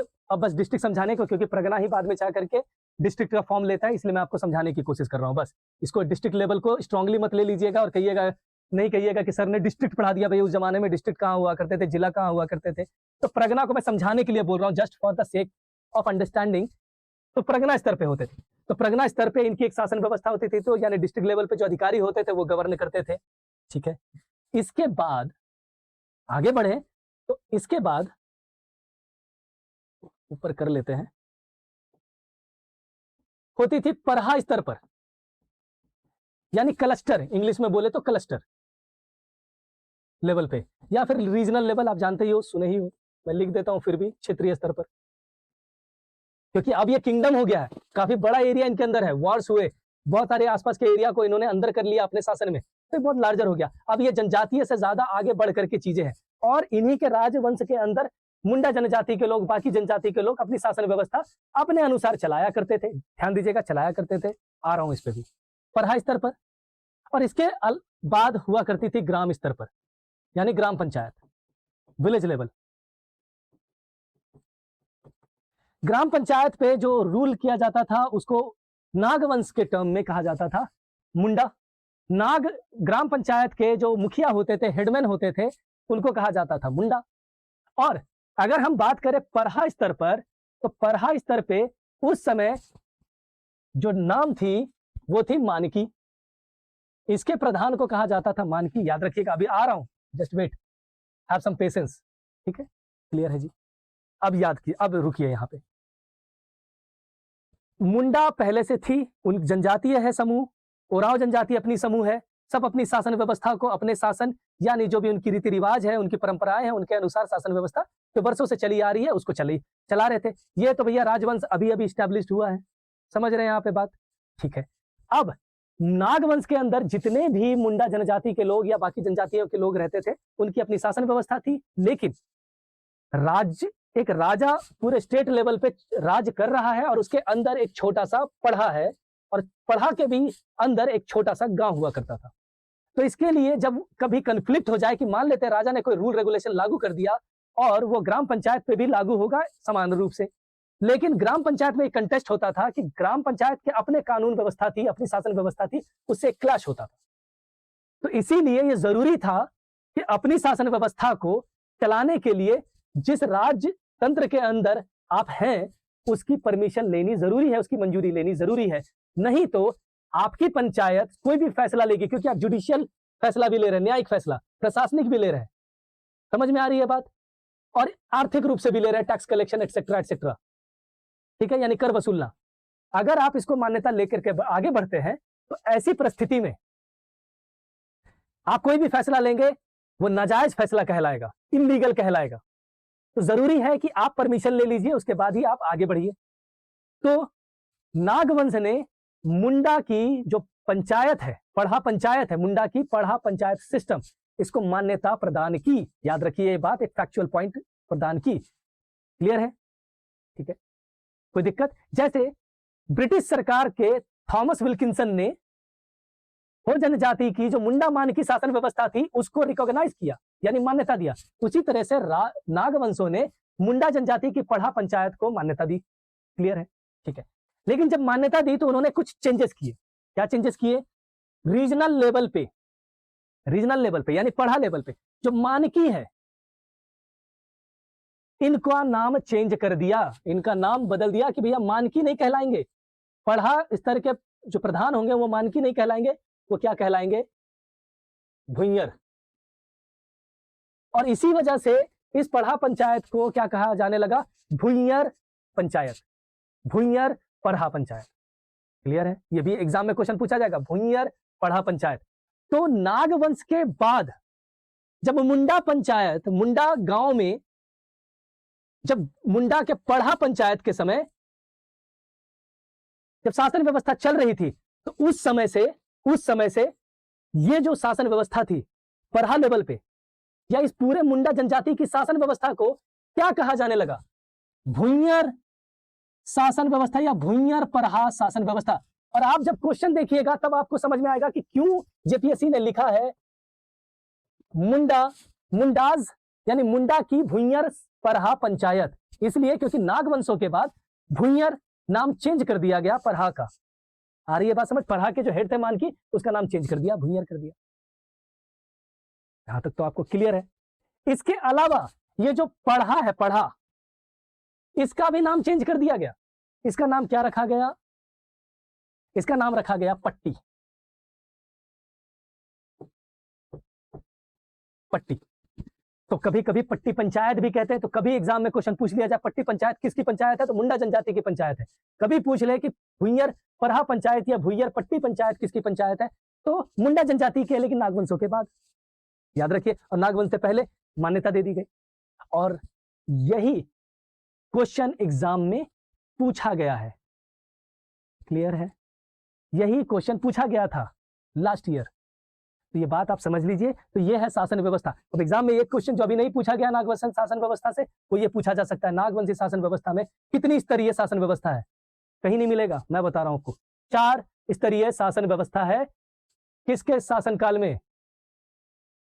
नागवंश शासन व्यवस्था के अंदर 4 स्तरीय है। कौन कौन? बता दिया आपको। राज्य स्तर, ठीक है, परगना स्तर, पढ़ा स्तर जिसे भुइंयर या पट्टी पंचायत भी कहते हैं, और उसके नीचे अगर हम बात करेंगे तो उसके नीचे कौन आ जाएंगे?